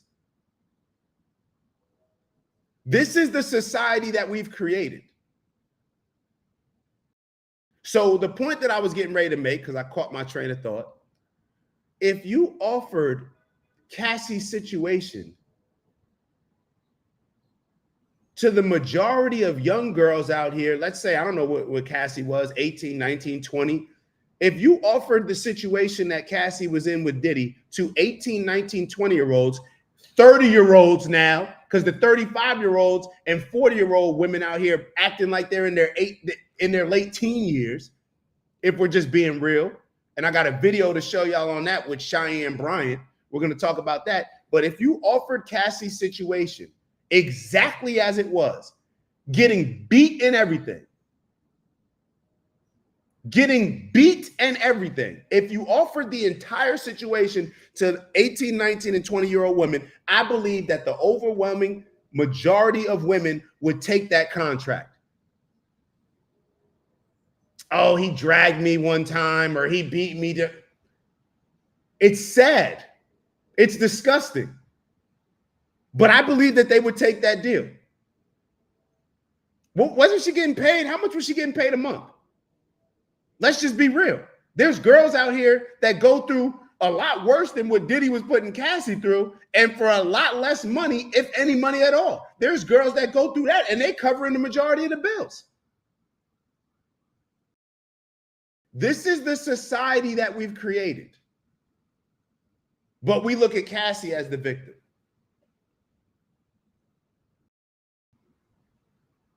Yeah.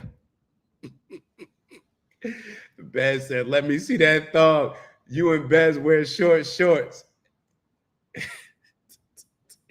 That's because we work out, bro. It's different with men. You feel me? When you work out, you show your physique. You know what I mean? It's different. It's different. You feel me? Men and women are different. I'm not a feminist, Merce. I don't look at us as equal. You feel me? I ain't walking around here with the thong, the Speedo out. You feel me? I ain't got the meat out swinging. Just got on some fitted shorts. No different than the shorts that basketball players were wearing when we were growing up. You feel me? Go look at the 80s and what they were wearing in the basketball shorts. Oh, that's what we wearing. You feel me? Dang. And to be real, there's certain shorts that I don't even wear anymore. There's a lot of trunks that I wear. I don't even wear them anymore. They stay in the drawer because I'm like, yeah, these are a little bit too much. These are a little too much. You feel me? But you gotta grow. You gotta grow. You gotta mature. You feel me? So let's get back to the video. Let's get back to the video. Whenever somebody starts saying you feel me, you know that they trying to cover up something. All right, let's get back to this. If not more. Not more. Yeah. Let's run the whole thing. Truthful to you, or how do you feel about? I didn't watch, but I read the report. You can't watch. All you can do is read. Right. I believe she was as much a freak as Puff was. If not more. Not more. Yeah. Anybody who wants to claim that she was purely a victim is in denial. Loon, there's no way. I don't care how much grooming. You're not a child. You're a grown woman, and you mixed race on top of that, so you got a white parent. You feel? There's no way. What? It was at that point. I'm watching the interview. I thought it skipped. I was like, yo, did they just edit this wrong or something? Hold on. I'm going to run it back and then I'm not going to say anything because maybe he says something after this to justify it that I'm not. You got a white parent. So you should definitely like. As much a freak as Puff was. If not more. Not more. Yeah. Anybody who wants to claim that she was purely a victim is in denial. Loon, there's no way. I don't care how much grooming. You're not a child. You're a grown woman, and you mixed race on top of that, so you got a white parent. You feel? There's no way you're doing all of this if you don't want to. Do you?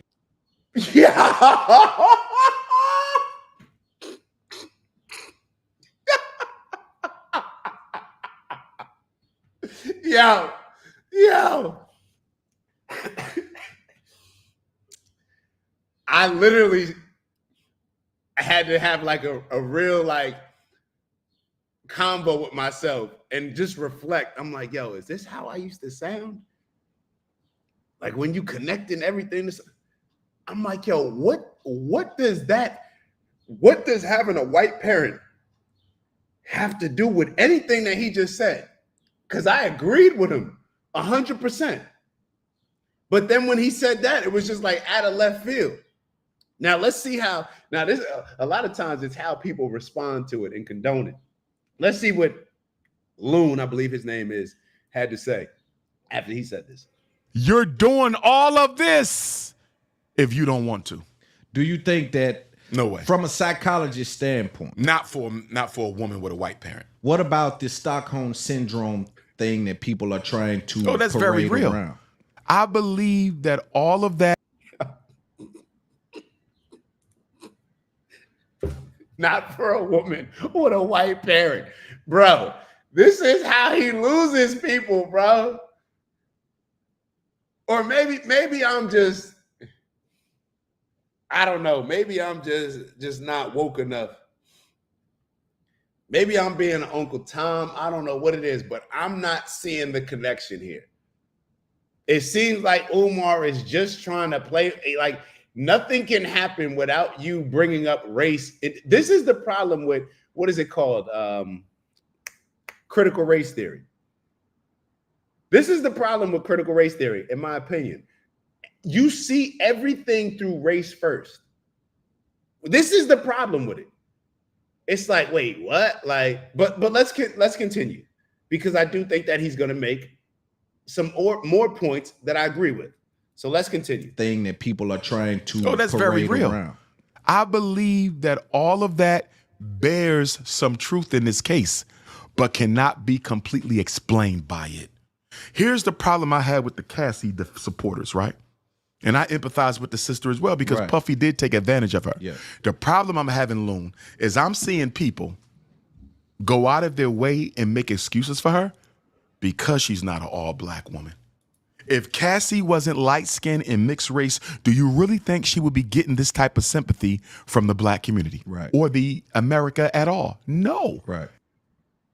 Now, I don't know what he means as far as if Cassie was mixed, if wasn't mixed race, do you think that she would be getting this type of support from the black community? He missed me on that. Because, well, what I was getting ready to say is that I would think that that would make it less likely for, hold up, Umar may have a point, hold up. Because what I was getting ready to say is that I think that a lot of black women, I mean, we hear about black women hating on the light skin, hating on the mixed race, right? But then what came to mind was Kamala Harris and all the black women that jumped out the window supporting Kamala. Now, I'm not saying all of them. Now, I still disagree with his point as far as her being mixed race made black people. That's the only reason why black people supported her. I think her being stunning and beautiful, probably top 5 most beautiful celebrities out here. I mean, when you name a celebrity that looks more stunning than Cassie, if we're being real. Name a celebrity, not your mom, not your girl. I'm saying name a celebrity. Let's keep it there. If she wasn't as beautiful, heck no, I don't think that we'd be given as much sympathy. But the mixed race, Now, when it comes to America, I agree with that. I agree with that because it creates a dynamic. Like we saw, we know how race dynamics work, whether it's OJ and Nicole Brown Simpson. We understand how that race dynamic plays a role. Now, do I think that that's the overwhelming reason why, just like Dr. Umar said, now it may play a part, but it's not the underlying thing or whatever he said. I don't think that this is the main thing that determined whether or not America was supporting Cassie, just being honest. I think it's because she's beautiful. I think it's because Diddy is a very wealthy person and people just have decided to just, they going against him. And Maya said Cassie comes off as sweet, soft, and innocent. I'll be totally honest, yo. Cassie, you know how you have like a celebrity crush? Or you look at some of these celebrities like, yo, she's beautiful. It was Christina Milian for me in Love Don't Cause a Thing. It's definitely Cassie. It was Stacey Dash in Clueless. Who else? It was Maya Bunch. Who else was it? I forget who else it was. Hold on. It was a few, maybe one other there. But that's it. That's it. Let's keep going. Type of sympathy from the black community, right, or the America at all. No, right. It's because she was mixed race that people are coming to her aid. If this was Lizzo in this case, you feel me? She wouldn't get half the sympathy. She would be called a gold digger, and if you didn't want to be there, you could have left. You feel me? All right, he's reaching. I'm gonna tell you why he's reaching. If it was Lizzo, people would say those things. Perhaps, like if people would, some people would say it. But if the reasoning why they would say it is not because Lizzo is seen as, oh, she's all black and Cassie is mixed. It's because the majority of people, men and women, see Cassie as being a lot more attractive, and to Maya's point, a lot softer. What did Maya write? A lot softer, a lot sweeter, and a lot more innocent. Lizzo, as far as my perspective, is not seen as any of those things. And she's a big girl. And she's not as attractive as Cassie, in my opinion. Just being real. He's right to the point, but it's not because of the mix. Right? I'll give you an example. If it was Kelly Rowland,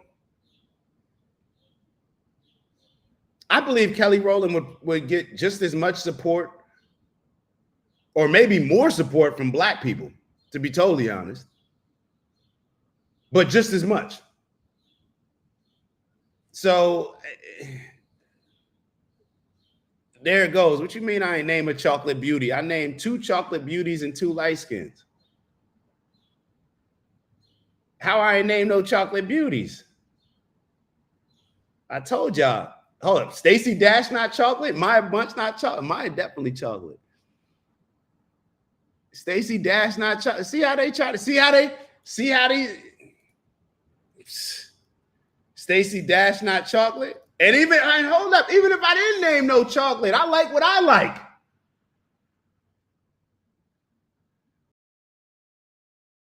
You feel me? I like what I like. I'm telling y'all, I'm just keeping it real.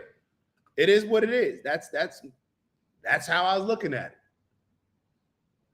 Kelly Rowland, she's another one. That's why I named Kelly Rowland, because she comes to mind. Kelly Rowland.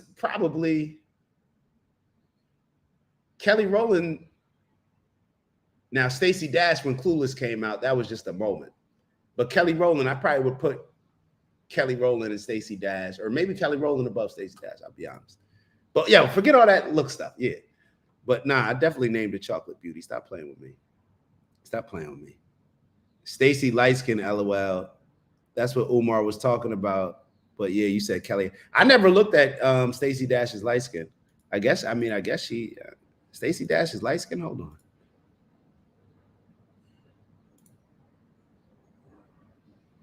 I mean, she's not dark skinned. I guess so.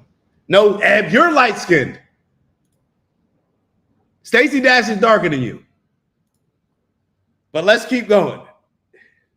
I do think people feel for Kim, though. For Kim Porter.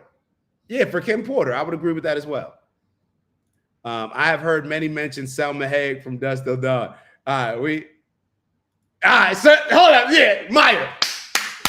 That's what Stacey Dash was dark-skinned and clueless. And that's what I was talking about. You feel me? Now, she may have had some, hold up. Now we got to look at this. Now I'm looking at it like it looks like some Michael Jackson type of things going on. Stacey Dash, Clueless. Let's look at this. Hold on. We got to look at Clueless. I'm going to pull up a picture. We're going to take a vote. Now you said she's light-skinned. Hold on. Let me Google it. I don't like the Yahoo search. Stacey Dash Clueless. All right, let's take a look. Hold up. I'm going to just share the screen.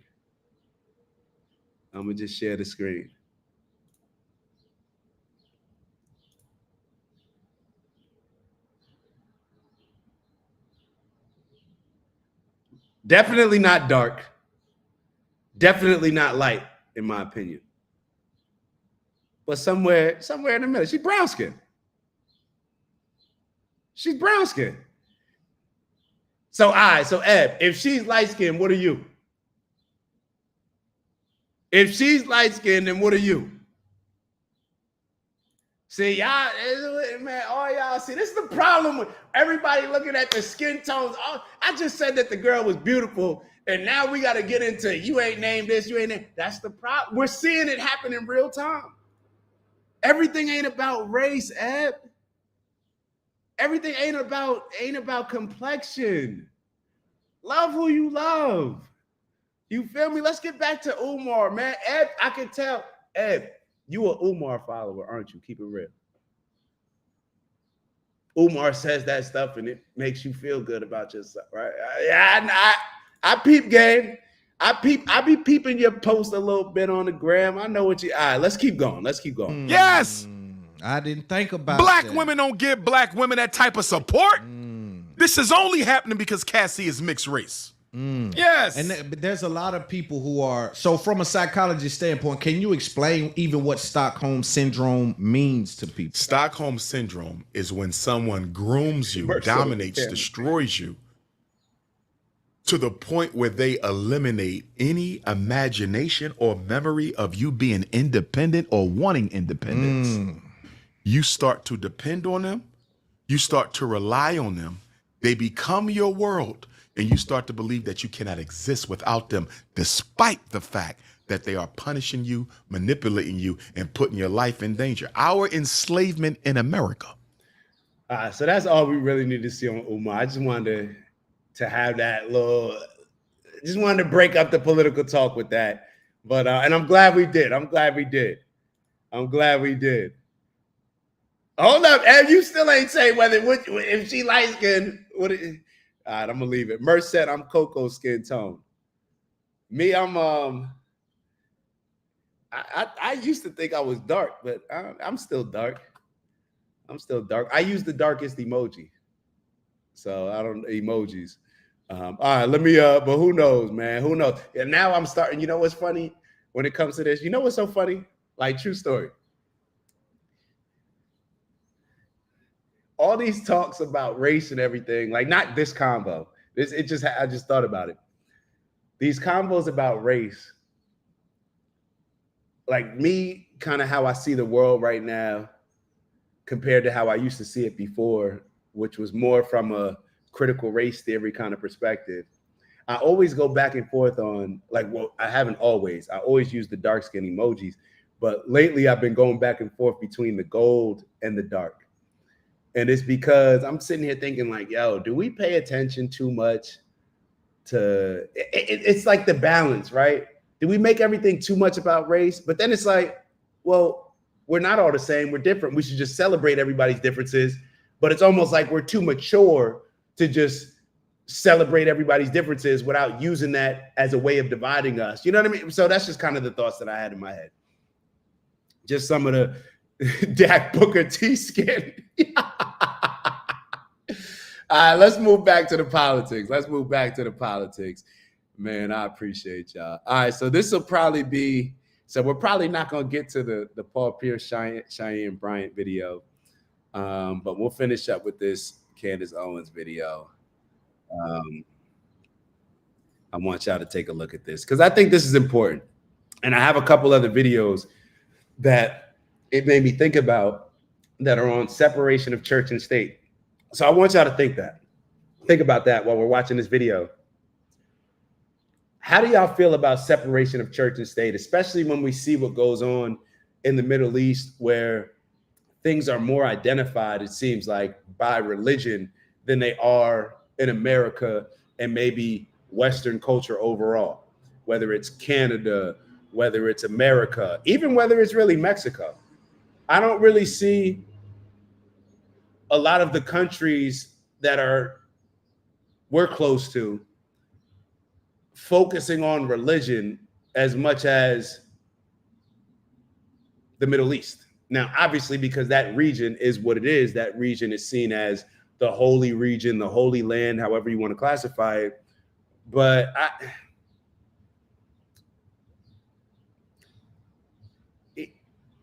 how do you feel about separation of church and state? Just think about that as we're watching this video. Pastors can stump for politicians. Hold on, let me run it Okay, back. this is the headline. The IRS In case you missed this headline, the IRS, the state, has now decided that pastors can stump for politicians. Okay, this is a headline. The IRS says churches can now endorse political candidates. Now, why does that matter? Let me explain this to you. Churches do not have to pay taxes. They are 501c3. And so since 1954, there was a provision in the tax code that was called the Johnson Amendment that says that churches and other not-for-profit organizations, all of them, because you're not paying taxes, you will lose your tax-exempt status if you participate in political campaigning, because that's a conflict of interest, right? That's a conflict of interest. And suddenly you get this group of Christians, national religious broadcasters, and several churches. They decide to sue the IRS over this rule, saying, no, actually, that infringes on our First Amendment rights, our freedom of speech rights. And so just last week, the IRS came back in a court ruling and said, yeah, actually, you can, in good faith, if you speak out to your congregants through your customary channels of communication on matters of faith in connection with the religious service, then that's totally fine. That passes. That flies, as long as you do it through the lens of a religious faith. Okay? Well, why don't we just get rid of the whole rule for all 501c3s? Why can't all charities then just stump for politicians? And of course, this is because they're going to let money fly to these pastors more openly, more in your face, not on a boo-boo, you can't touch us. And the IRS is now saying that these religious institutions are really just engaging in what's a family discussion, right? This is just a family speaking about these matters of faith, and it does not actually run afoul of the Johnson Amendment whatsoever. We know what this is about. Like I said, because we covered this on the show last week, Operation Mocking Pastor, suddenly for Israel. The churches, and I think probably not just now, but maybe always, have been infiltrated. And I want to show you this, by the way, because we should have showed you more of this clip. This is an hour-long sermon. We are reducing this to 3 minutes. But it's important to listen to this pastor. His name's Pastor Meter. He's from Oregon. Because I want you to realize what they are referring to that they're saying is not a problem anymore because you're speaking like a family. And Pastor Meter is about to give a quote-unquote sermon. And of course, it's going to be a biblical sermon. So I have my Bible. This is actually, I got a Bible from like 1880 because I'm going to follow along. It's going to be biblical, okay? Pastor Meter, take it away. Well, let's get to. So real quickly, I just want to catch up with your comments. So Ed wrote, damn, we used to stay with a politician coming to church talking. I never liked it. Yeah, it's almost one of those things where I would expect the churches to police this rather than the government and the IRS. You know what I mean? It's like, why is and this is oh man, I can't wait till I finish these edits with my convo with Pete, my big bro. We were talking about this, and it's like the government shouldn't be setting standards for religions. Like religions are supposed to operate on the highest standards, morals, and principles and values. So it shouldn't be religions bending a knee to government. Now, I'm not saying that at all, that a government should be controlled by religion. Not saying that, or a government should force religion on anybody. Not saying that at all. But when your principles, when your religious principles, which are supposed to govern the way that you live, outweigh and get prioritized over your political principles, to me, that would create some type of issue. And if I was a church representative, I would have an issue with that. I wouldn't need the IRS to tell me, hey, you can't support a particular politician based on your, pushing for your church. I wouldn't need, I would expect that the church would be the ones to police that. And the churches would be the ones calling out other churches that decided to do that. Now, that's probably naive thinking on my part. Totally understand that. That is, it sounds naive as I'm saying it, but that's what I think from a principle standpoint, the standard should be. So Steve wrote, I think that government is happy to separate church and state until there is an opportunity to exploit religion to influence a certain group of people. Whoa, Steve, I said we weren't talking about Israel anymore. And here you go, wanting to bring about Israel in this conversation. I said we were done. I'm messing around a little bit. But let me read Steve's comment. Now y'all going to listen to it and hear it maybe a different way. I don't know. I think the government is happy to separate church and state until there is an opportunity to exploit religion to influence a certain group of people. We'll just leave that there. Unc wrote, but I've been to many churches. Some churches that pass it will promote a candidate. Bill Clinton. Yeah, this is why I always thought it was weird when the churches would allow certain politicians to come into their, church, because it's like you're using your influence clearly. Now, unless you're going to bring both in, now maybe you want to, I guess I would be open to this. I would be open to a church hosting a closed debate. I think that would be fine. So I guess that's not truly separation of church and state, but I just don't like the churches bringing in certain candidates and having pretty much a pep rally for them. If you want to bring in two candidates and have a closed meeting or whatever type of meeting that you want, and you guys run that debate between them because you want to know which each candidate stands as it aligns with your religious principles and morals, I don't think that I would have an issue with that. Now, I know that there would be a lot of problems that could come up with that I'm not even thinking about right now. But just from that standpoint, I would see that. You want to have a conversation, see how, each candidate's feeling, be able to ask questions, even if it wasn't a debate, even if you're bringing somebody in to ask questions, to ask real questions, but it would have to be led in a way where it's not to serve as a pep rally to these people. But yeah, and the reason why I like to bring both in, because a politician, let's be real, what's going to end up happening? The politician is going to donate money to the church. So the pastor is going to obviously love that. So the people that work in the church, they may get a little bonus here and there. Probably not. The pastor probably just pocketed it, but whatever. The pastor's going to love that. So he's going to ask convenient questions. He's going to prep the candidate. So we know how this would go. So the only way that I could see it really rocking out is if they can't donate to the church. Politicians are not allowed to donate to the church.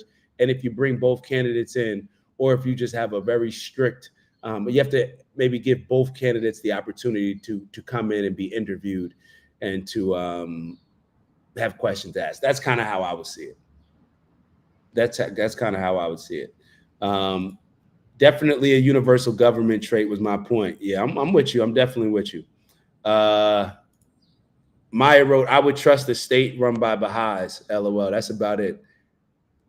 I'm with you. Now, for those that don't know who Baha'is are and the Baha'i faith, you're probably wondering, like, yo, who are they? Maybe it's worth exploring, but everything that I've learned about the Baha'i faith thus far, I would 100% trust the state run by Baha'is at this point. I would say that. I ain't gonna say 100%. I don't know if I'm trusting anybody 100%. Let me rephrase that. I don't trust anybody 100% who's being put in a power position. Now, I think what Maya's trying to say, let me rephrase it. Let me since she held me down earlier. Now, let me stop. But Maya, you tell me if this is what you mean. I would trust the state run by Baha'i principles. That's what I would say. When it comes to, I think, man or woman, all of us can be compromised when it comes to that position of power. So I would trust the state ran by Baha'i principles the most compared to a lot of the other principles of the principles of other religions. I would say that. Hold on. But the Bible Belt of this country runs politics to some extent. That's true.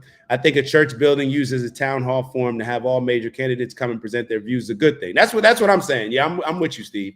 That's what I'm with. Power breeds all corruption, just like money breeds corruption. So does power. I'm with you, Unc. I'm with you. All right. So it seems like we're in agreement. This is why most countries that have oil have no economy. All right, let's get in. So this pastor, or whatever this person is. I believe that they're a pastor. It seems like they got a nice setup. So I'm assuming that they got a pretty successful church, nice congregation, probably do some online service as well. Seems like a nice setup. Quality of camera looks amazing.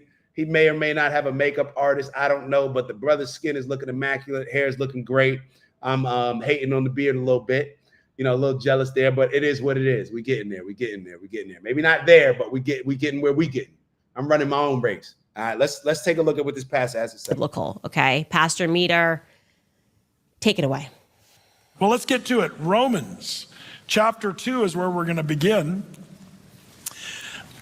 One of the things that's happening right now with, speaking of the Iranian Guess he's done with that. No more Bible talk. bombings that happened the last few weeks and what have you, and Israel and the Iranian proxies and the wars and all that stuff, it's caused a pattern of questions to come in concerning Israel and the Jewish people. Anti-Semitism is raging around the world. That's just a fancy word for hatred toward the Jewish people.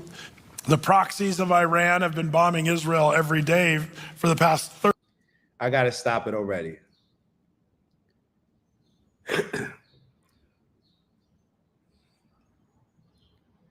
This man is compromised. But this just goes to show how we get a Ted Cruz in the interview with Tucker Carlson having the mindset that he had on why he's supposed to serve Israel and why as a Christian you're commanded to serve Israel. Just my opinion though. This is why. He's propaganda. He is propagandizing this entire situation. He says we're going to start with Romans 2, then closes the Bible. Then he says that what we're seeing around the world, there's a lot of anti-Semitism, and that just means hatred for Jews. No, there's a lot of anti-Zionism, which does not mean hatred for Jews, which you try to put in the same bucket as anti-Semitism, and it's just not that. It's not hatred for Jews when Rabbi Weiss comes out and says that he doesn't agree with what's going on in Palestine. But for whatever reason, there's people like this gentleman who will continue to push this propaganda in order to sway the minds and to control our minds to see the world through a particular lens where we're holding a certain group in a higher state and prioritizing their lives and seeing them as the superior chosen ones over others. But he claims to be a religious man, and he's doing it under the umbrella of religion. Is raging around the world. That's just a fancy word for hatred toward the Jewish people. The proxies of Iran have been bombing Israel every day for the past 30 years. Last time I was in Israel, 30 rockets supplied by Iran came across from the Gaza Strip into Israel. While I was there, 4,000 rockets flew over the border into Israel while I was there. So the problem is people don't know their Bibles very well. And they don't know the nuances about the Jews. Who are the Jews? Who is Israel? That confusion was modeled very beautifully in a train wreck of a discussion between Tucker Carlson and Ted Cruz, the senator. Is the nation God's referring to in Genesis, is that the same as the country run by Benjamin Netanyahu right now? Yes. Okay, this is a train wreck, and here's what you have. You have a Catholic in Tucker Carlson, who Catholics don't really know their Bible for the most part, and that's not even really encouraged to be a Bible student in Catholicism. Let the priest do all that stuff. You just love the Lord and go to church and mass and stuff like that. So you got this, I guess, I don't know what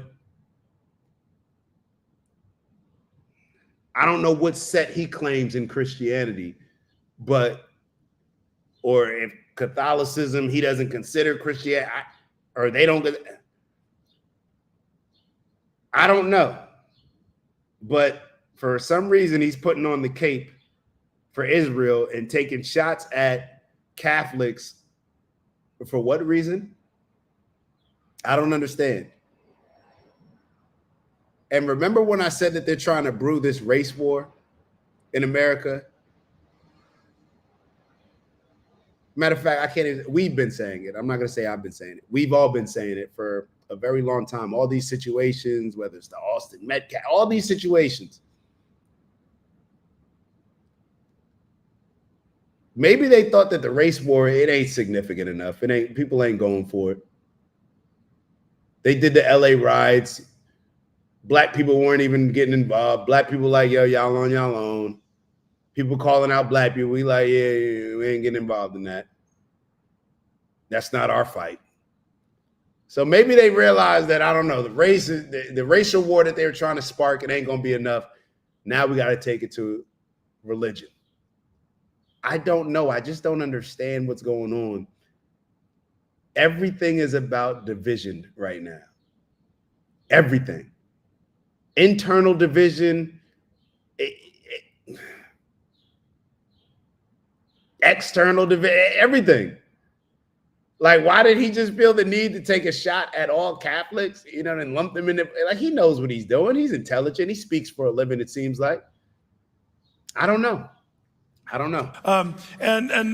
But Tucker's asking some legitimate questions, and it is typical of the Catholic worldview. And maybe you're familiar with Candace Owens. Candace was someone 3-4 years ago I was so impressed by. Smart, articulate, generally, has a more conservative worldview. But she has gone off the rails. She is a full-blown anti-Semitic, Jew-hating person. I was triggered by this. I'm going to be totally honest with y'all. I was triggered by this. I'm going to read between the lines here. And the reason why I'm reading between the lines, and I don't know if this is exactly what his intent is,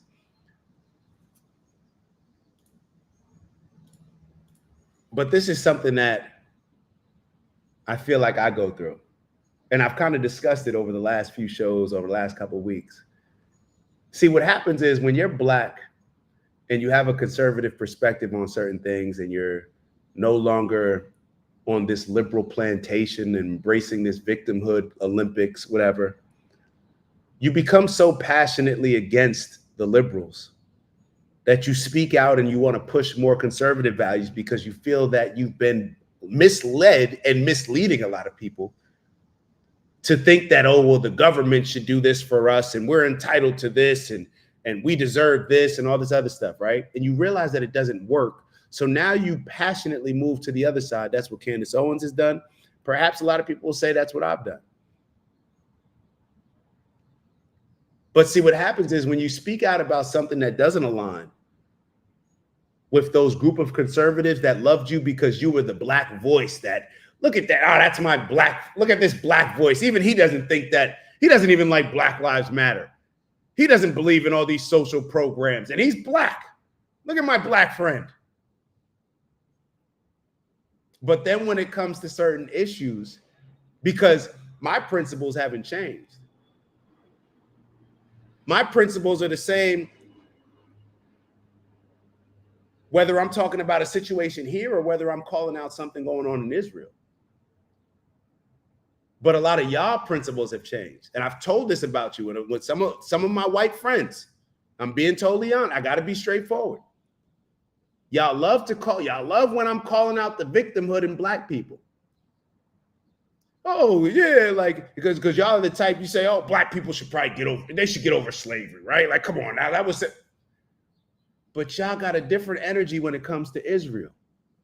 Black people want reparations. We can't give out reparations.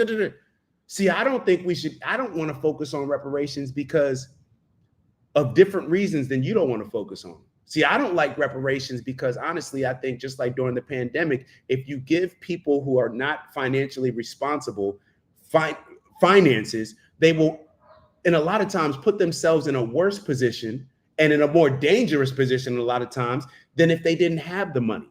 Because money comes with responsibility. People that are irresponsible, it is dangerous them having money. I've heard certain people in my family, I'm not going to say who, because I don't want other people connecting certain dots, but I've heard certain people in my family say like they don't want to win the lottery because they're afraid that what certain people in the family would do if they had access to a whole bunch of money. They would literally be fearful, and I would be fearful too. We all got those family members where it's like, could you imagine if they had a bunch of money? I'm not even talking about just what they would spend it on dumb stuff. I'm talking about the trouble that they would potentially get into. So, and I don't like reparations and focusing on it is because, one, they use it as bait and to distract us and to dangle in front of us to try to get us to support certain things that they want to push, even though they have no intentions of actually doing it. And we see this time after time when people are discussing it when they're running for something, but then when they get in a position, they never talk about it. Spend your time focused on other things. Spend your time, effort, and energy focusing on the things that are in your control rather than this carrot that's being dangled in front of you that you're never going to be able to eat. And spending all your time, effort, and energy on that. That's why I don't like reparations. Y'all don't like reparations for different reasons. I'm not going to assume what the reasons are. I'm not even going to name a few, but we can all use our imagination. But see, the thing about it is you seem to be perfectly fine with all this support, reparations, whatever you want to call it, that we give to Israel. You don't never seem to bring up the fact that Israel's claiming land from, I just saw an interview with Ben Shapiro and Netanyahu where they're saying that his people, him and Ben Shapiro, his family members, his ancestors, their lineage has been on the Palestine, Israel, been on that land for thousands of years. Knock it off.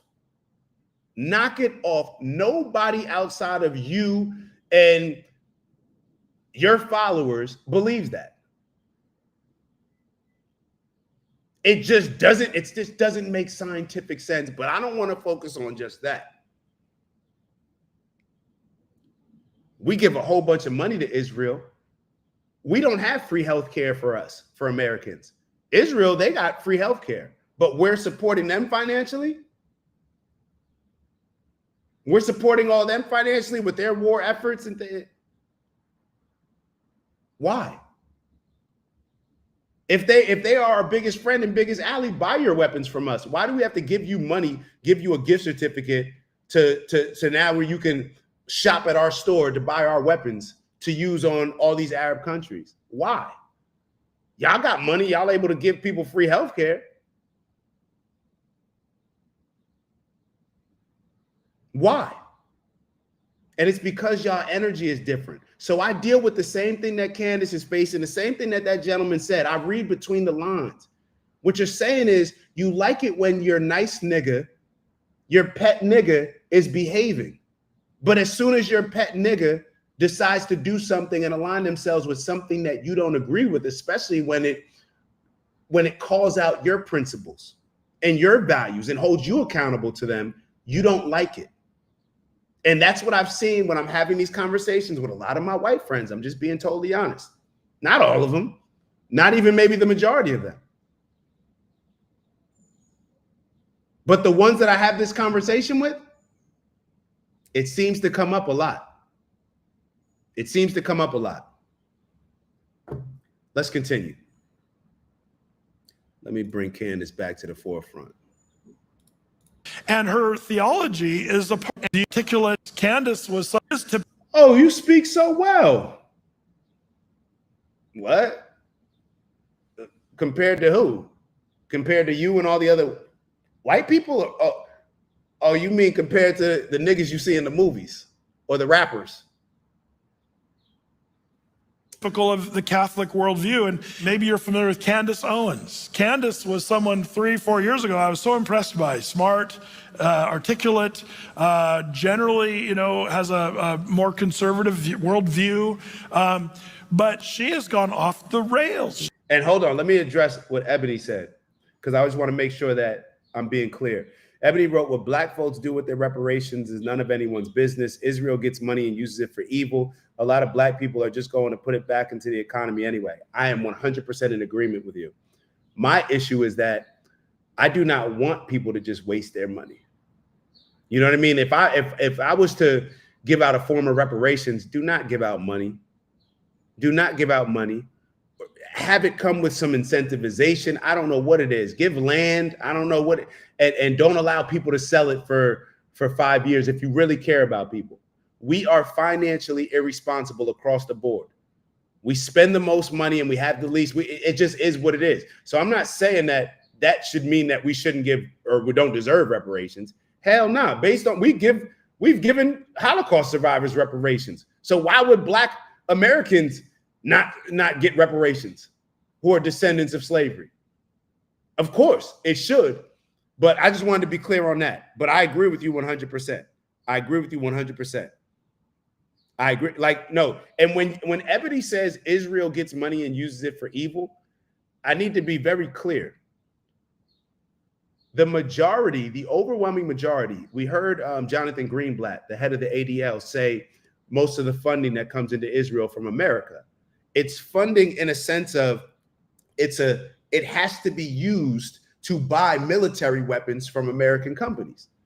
So when Ebony says it's being used for evil, it is the definition of evil. It is weapons being used to kill people. Regardless of how, I know some of us that are on this show, we think that sometimes killing people is justified, and it's not always evil to kill people. Let me be very clear. In my position, y'all know how I feel. I think it's all evil. Killing people, based on your religion, doesn't it kind of say thou shalt not kill? Okay, we've already gone down that path of whether defending. Okay, we're not going to get into that.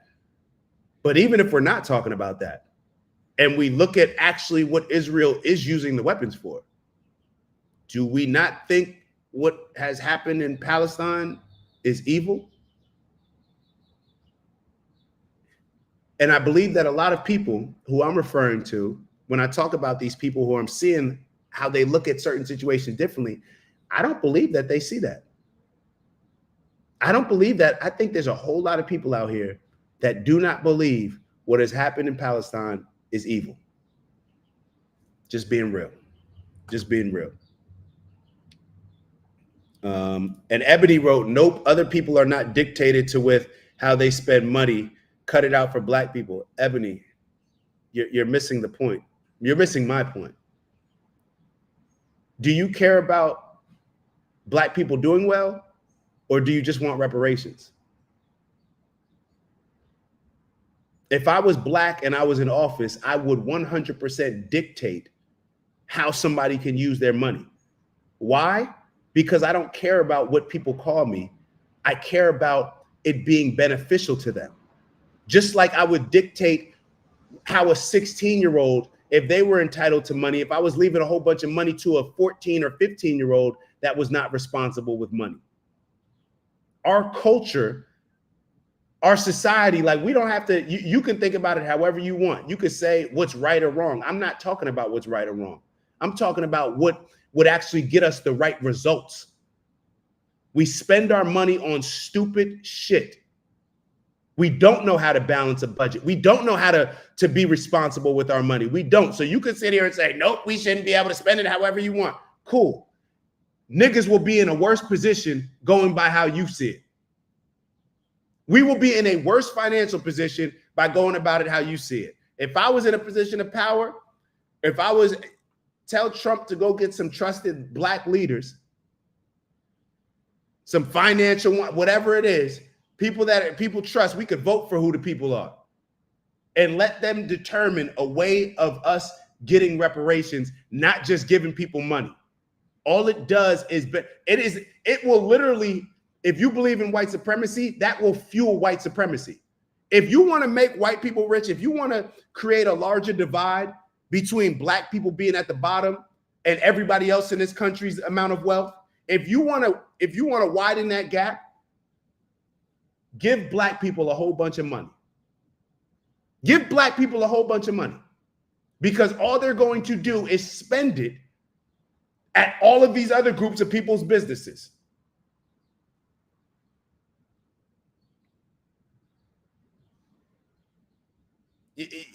Cool. All right, let's just move on. Steve wrote, since Israel's inception, the U.S. has given them approximately $320 billion.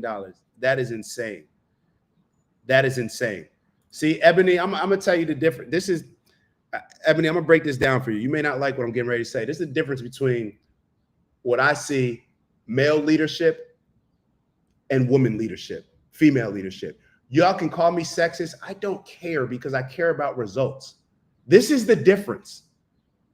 You care about what's right and what's fair and what's this and what's that. I care about results. You're talking about stopping discriminatory. How is it discriminatory practices? Is it discriminatory as a parent? Aren't you discriminatory? Don't you create different rules for different kids? You got kids, right? Don't you determine different rules for different kids based on maybe this kid is older, maybe this kid is more responsible, maybe this kid needs a little bit more help on their homework? Or do you just have the same set of rules across the board for everybody?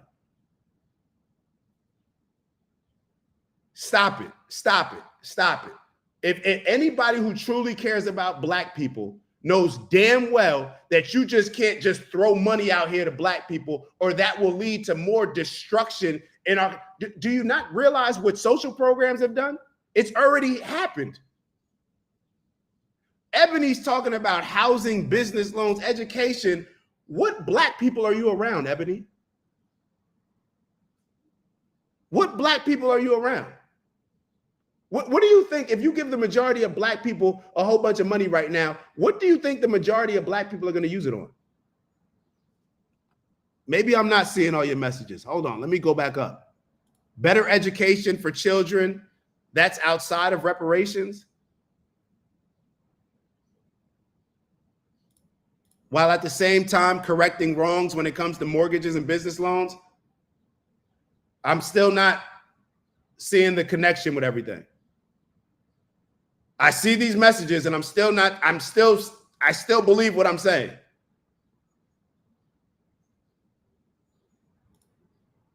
Discriminatory. What does that mean? Oh, you're discriminating? No, it's called doing what makes sense. I don't give the same workout plan to somebody who's in shape to somebody that's out of shape. We are sick. When it comes to finances in America, black people are sick. If you have a junkie, do you keep giving a junkie money? What do you think that they're going to spend money on? Black people are junkies when it comes to what we spend our money on in America. If I care about my family member, am I still going to keep giving them money? If let's say it's the holidays and, oh, we just hit a lick. Business is doing well. Am I going to give this same family member who I know is a junkie, who's hooked on heroin, am I going to give them the same amount of money or money at all that I'm going to give somebody else who may put it into their business? No, I'm not going to do that. We are junkies. Look at us. We are at the bottom of society when it comes to wealth. We make the worst decisions when it comes to finances. We have the worst culture spending habits across the board of anybody. What? Maybe I'm wrong. I could be wrong. I could be wrong. Let's keep going. Let's keep going. She is a full-blown anti-Semitic, Jew-hating person, and her theology is a part of that. She has gone off the rails on things about, well, she would say, Pastor Brett at Eighth Creek, I'm demonic.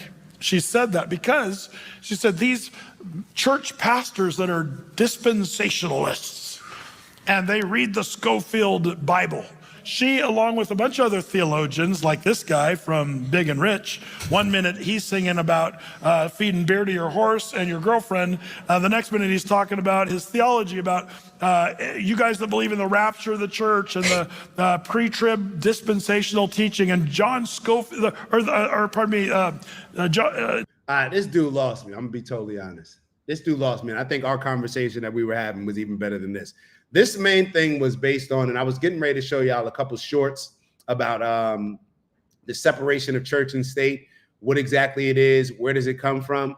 I don't even think that we need to really focus on this. I think that we all understand some of the problems that can come about when a religious organization is now able to back a politician. I think we can understand that. And shout out to my brother, Hoffa B. What's good, bro? Good to see you. Good to see you. I think we can all understand the problems of churches already endorsing certain candidates. And honestly, now that I'm looking at it, when they say that the IRS is going to come in and remove your tax exemption status, I don't know if Like, I don't know how some of these churches are still getting away with it because they definitely endorse some people.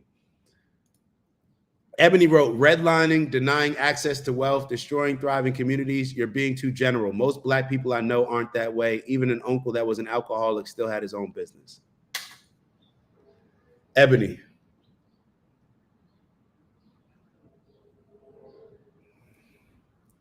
This is why I just bring up charts. Hold on. This is the emotional aspect of all this. This is the emotional aspect of this. Wealth in America broken down by ethnicity.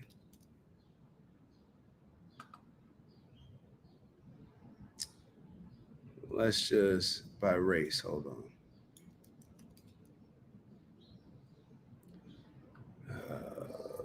Household income. I'm sorry. Household income.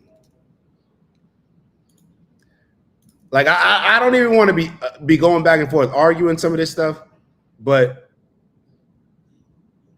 let's take a look at this.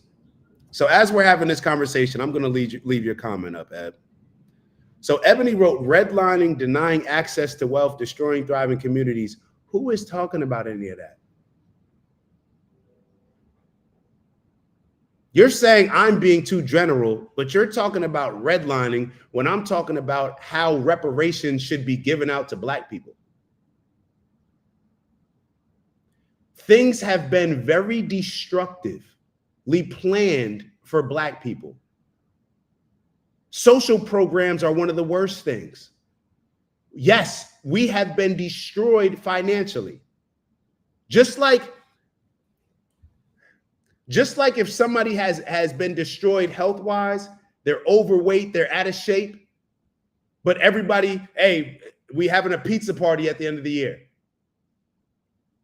That person should not be eating all that pizza as much as other kids who are in shape. It's going to hurt them. It's going to harm them. Now, you can sit here and say, well, everybody gets pizza, but it's going to be destructive for them. It's literally going to be, it's going to have the opposite impact.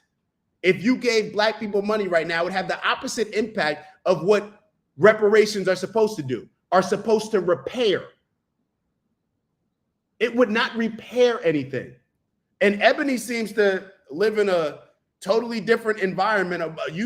I don't know where you live, Eb, or what type of black people you're around, but you must be in some sort of bubble of black people that is totally different than the rest of what's going on in America. And I'll show you exactly why I'm saying that you must be in a bubble. Because look at this graph. Let me remove your comment for a second.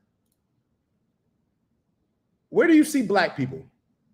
Household income at the bottom. This means we are sick. This means that we are financially sick. We are at the bottom when it comes to Americans and household income. But Eb seems to write, you're being too general. Most black people I know aren't that way. So if most black people aren't that way, why is this graph the way it is? If most black people are not this way, this is the problem with calling out and identifying BS and identifying problems. People don't like to call out the problems in their own community, and that's why they never get fixed. We'd have a problem with saying, black women, you're overweight. You need to get in the gym. The average weight of a black woman is too damn big. It's the same size of a man. We have a problem. I'm insensitive when I say that. But then what ends up happening? Then we develop health issues. Then we die early. Then we wonder why we have these bad habits and why we're not living as healthy of a life as other people. But I'm the asshole when I say that.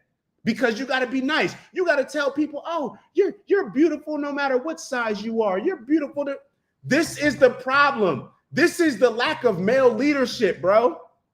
This is the lack of male leadership, because male leadership is honest, telling you what you need to hear rather than what you want to hear. Life ain't fair. Life ain't equal. The most black people I know aren't that way. Okay, Eb, so since most black people you know aren't that way, let's just give black people a whole bunch of money and we'll see what happens. because it's going to help out Eb and the black people that she knows. Eb, this makes no sense. This makes no sense. The graph, digest this graph for me, Eb. Explain this graph for me then. If most black people you know are not that way, then please explain this to me. Somebody else please explain it to me, because maybe I'm wrong, and since there's some black people in the chat, y'all tell me. You explain it to me.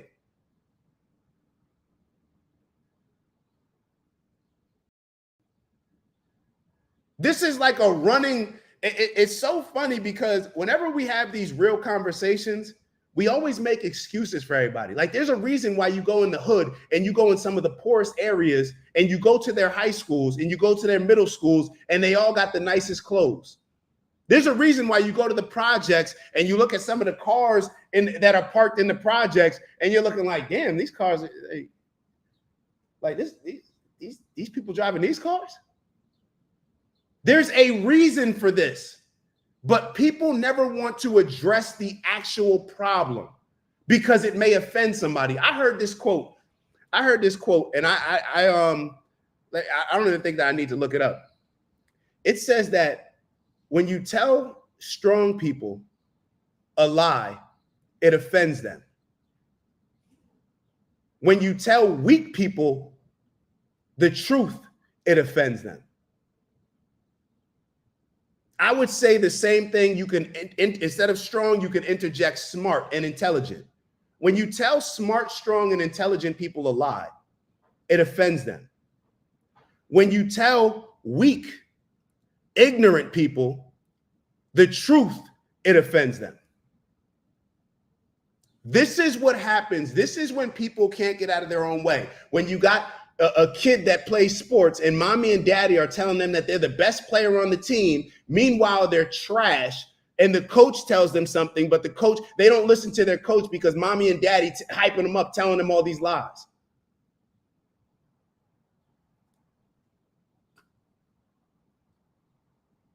So now, Eb, you're saying, I literally just said it all, put it all together. I'm not saying reparations only, better childhood education, higher education, home ownership, and the ability to make money for self. Eb, this was literally what I was saying when I talked about reparations, saying that, okay,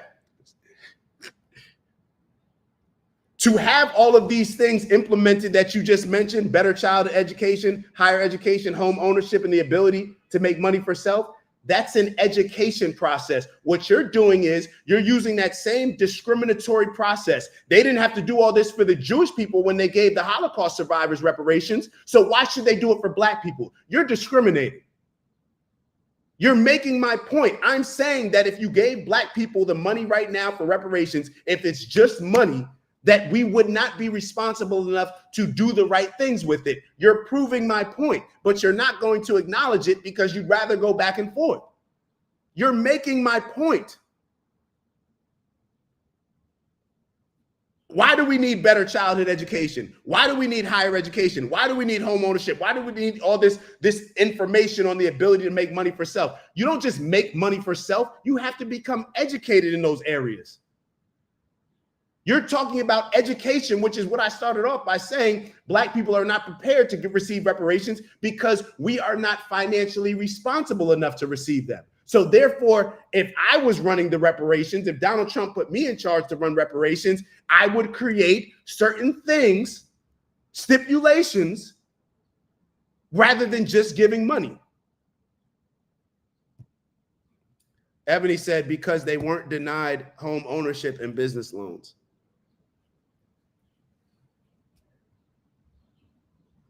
Eb, I'm lost. I'm lost. Matter of fact, Eb, you've been supposed to pop up on the show for a while. So I'm going to do this. I know I don't, sometimes I say people just cam up right then and there. I'm not going to do that. I don't understand your point. And I also don't want to keep going back and forth. Let's have a combo off camera. And if you feel comfortable, we can then have a combo on camera where you can explain your point. And I have absolutely no problem sitting back and listening to it. I don't want to say like, oh, cam up right now. I don't want to do that. All right. I don't understand your perspective on this. It seems like you're literally saying the same things, like you're circling back to say the same things that I started off this conversation with. I don't know. I don't know. But and then you throw something out there because we weren't denied home ownership and business. Okay, let's say that we were denied home ownership. Let's say we were denied business loans. Let's say that we went through slavery. Let's say we went through Jim Crow. With all that impacted in making us financially irresponsible. So based on all those things, we do not have the proper education to now make responsible decisions if we just have a bunch of money put in our hands. That's what I started off saying. I don't know. I don't know. I don't know. I don't know. And y'all feel me too, but y'all ain't gonna say nothing. Y'all may put a little LOL or something, but and it's not about feeling me. It's not about agreeing with me. It's about us coming to some type of common understanding. Whatever. All right, yo, I love y'all. Eb, I love you. Just know that I love you. Just know that I love you. All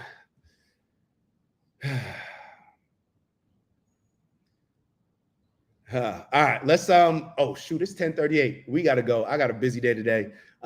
Let's do our 45 seconds. Y'all know we do 45 seconds at the end of every day, or end of every day. Hopefully we should do it at the end of every day. But the end of every show, 45 seconds, meditate, manifest, do whatever it is you need. You know what we set out every Sunday and Monday to do to make this our greatest week ever. Hopefully we still got a fighting chance at making this our greatest week ever. If not, maybe we should spend some time planning for next week today. Whatever it is that you need, take the time. As we always say, every exhale, we're releasing all the negative energy. Every inhale, inhaling the positive energy, to the point where we're releasing so much negative, right? Getting rid of that, getting that out of our system. Now we're just recirculating all positive energy and putting that out there to elevate to a higher frequency. So 45 seconds. If you're in a safe place, close your eyes. If not, do what you feel is best. 45 seconds starting now.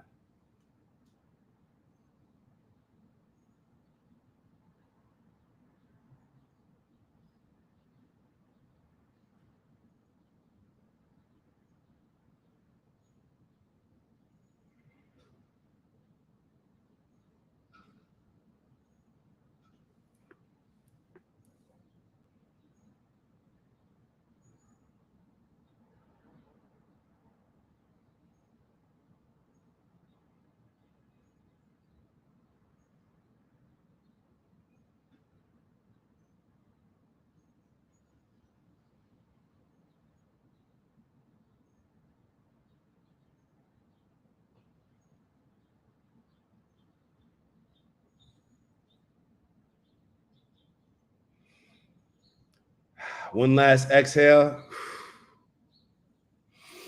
One last inhale. Best. Talking about 3, 2, 1. Oh man, y'all know what it is. Y'all know what we come here to do. Elevate on purpose, both from an intentional standpoint, raising our standards to become the best leaders we can become. That, of course, are needed now more than ever. There is only the now. All we have is the now, right? The past is the past. The future, all we got is now, right? We make sure we're heading in the right direction and we focus on the now. So we definitely got to make sure that we're raising our standards to not only become the best leaders, but to make sure that we're growing into the people that we need to grow into to accomplish these amazing goals that we set forth for ourselves.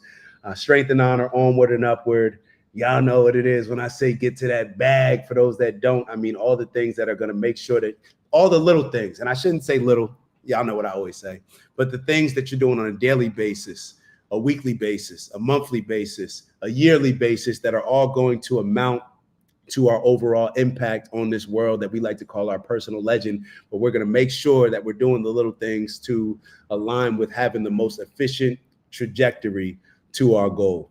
So on that note, I'll let y'all know. Y'all got to decide what's in y'all bag, what's in my bag. Peace, love, happiness, health, wealth, and in everything we do, in integrity. Bez said it best. Past is dead. Future will never arrive. Oh, Bez G. Bez G. I like that. Past is dead. Future will never arrive. All we have is now. One love, everyone. Have a safe and prosperous weekend. Strength and honor with grace and purpose. I like that, with grace and purpose. Hoff said, great show, bro. Appreciate that. Appreciate that as always. Every day you should inspire to learn more than you had knowledge of yesterday. Yeah, we should all be learning more. We should all be trying to learn something new, everybody. Ev said, much love to all. Peace. Love y'all, love y'all, love y'all. And this is what makes it so dope. Ev, we're going to talk over the weekend. We're going to figure out a way to get on the same page, because I know that I know that one thing that we agree on is we have the same goals. So that's the main thing. How we're getting there, that's just all perhaps releasing ego. And I'm talking, got to always point to yourself first. So perhaps us releasing ego and figuring out the best way for us all to work and get to that end desired goal. So on that note, I shall see y'all soon. Ew.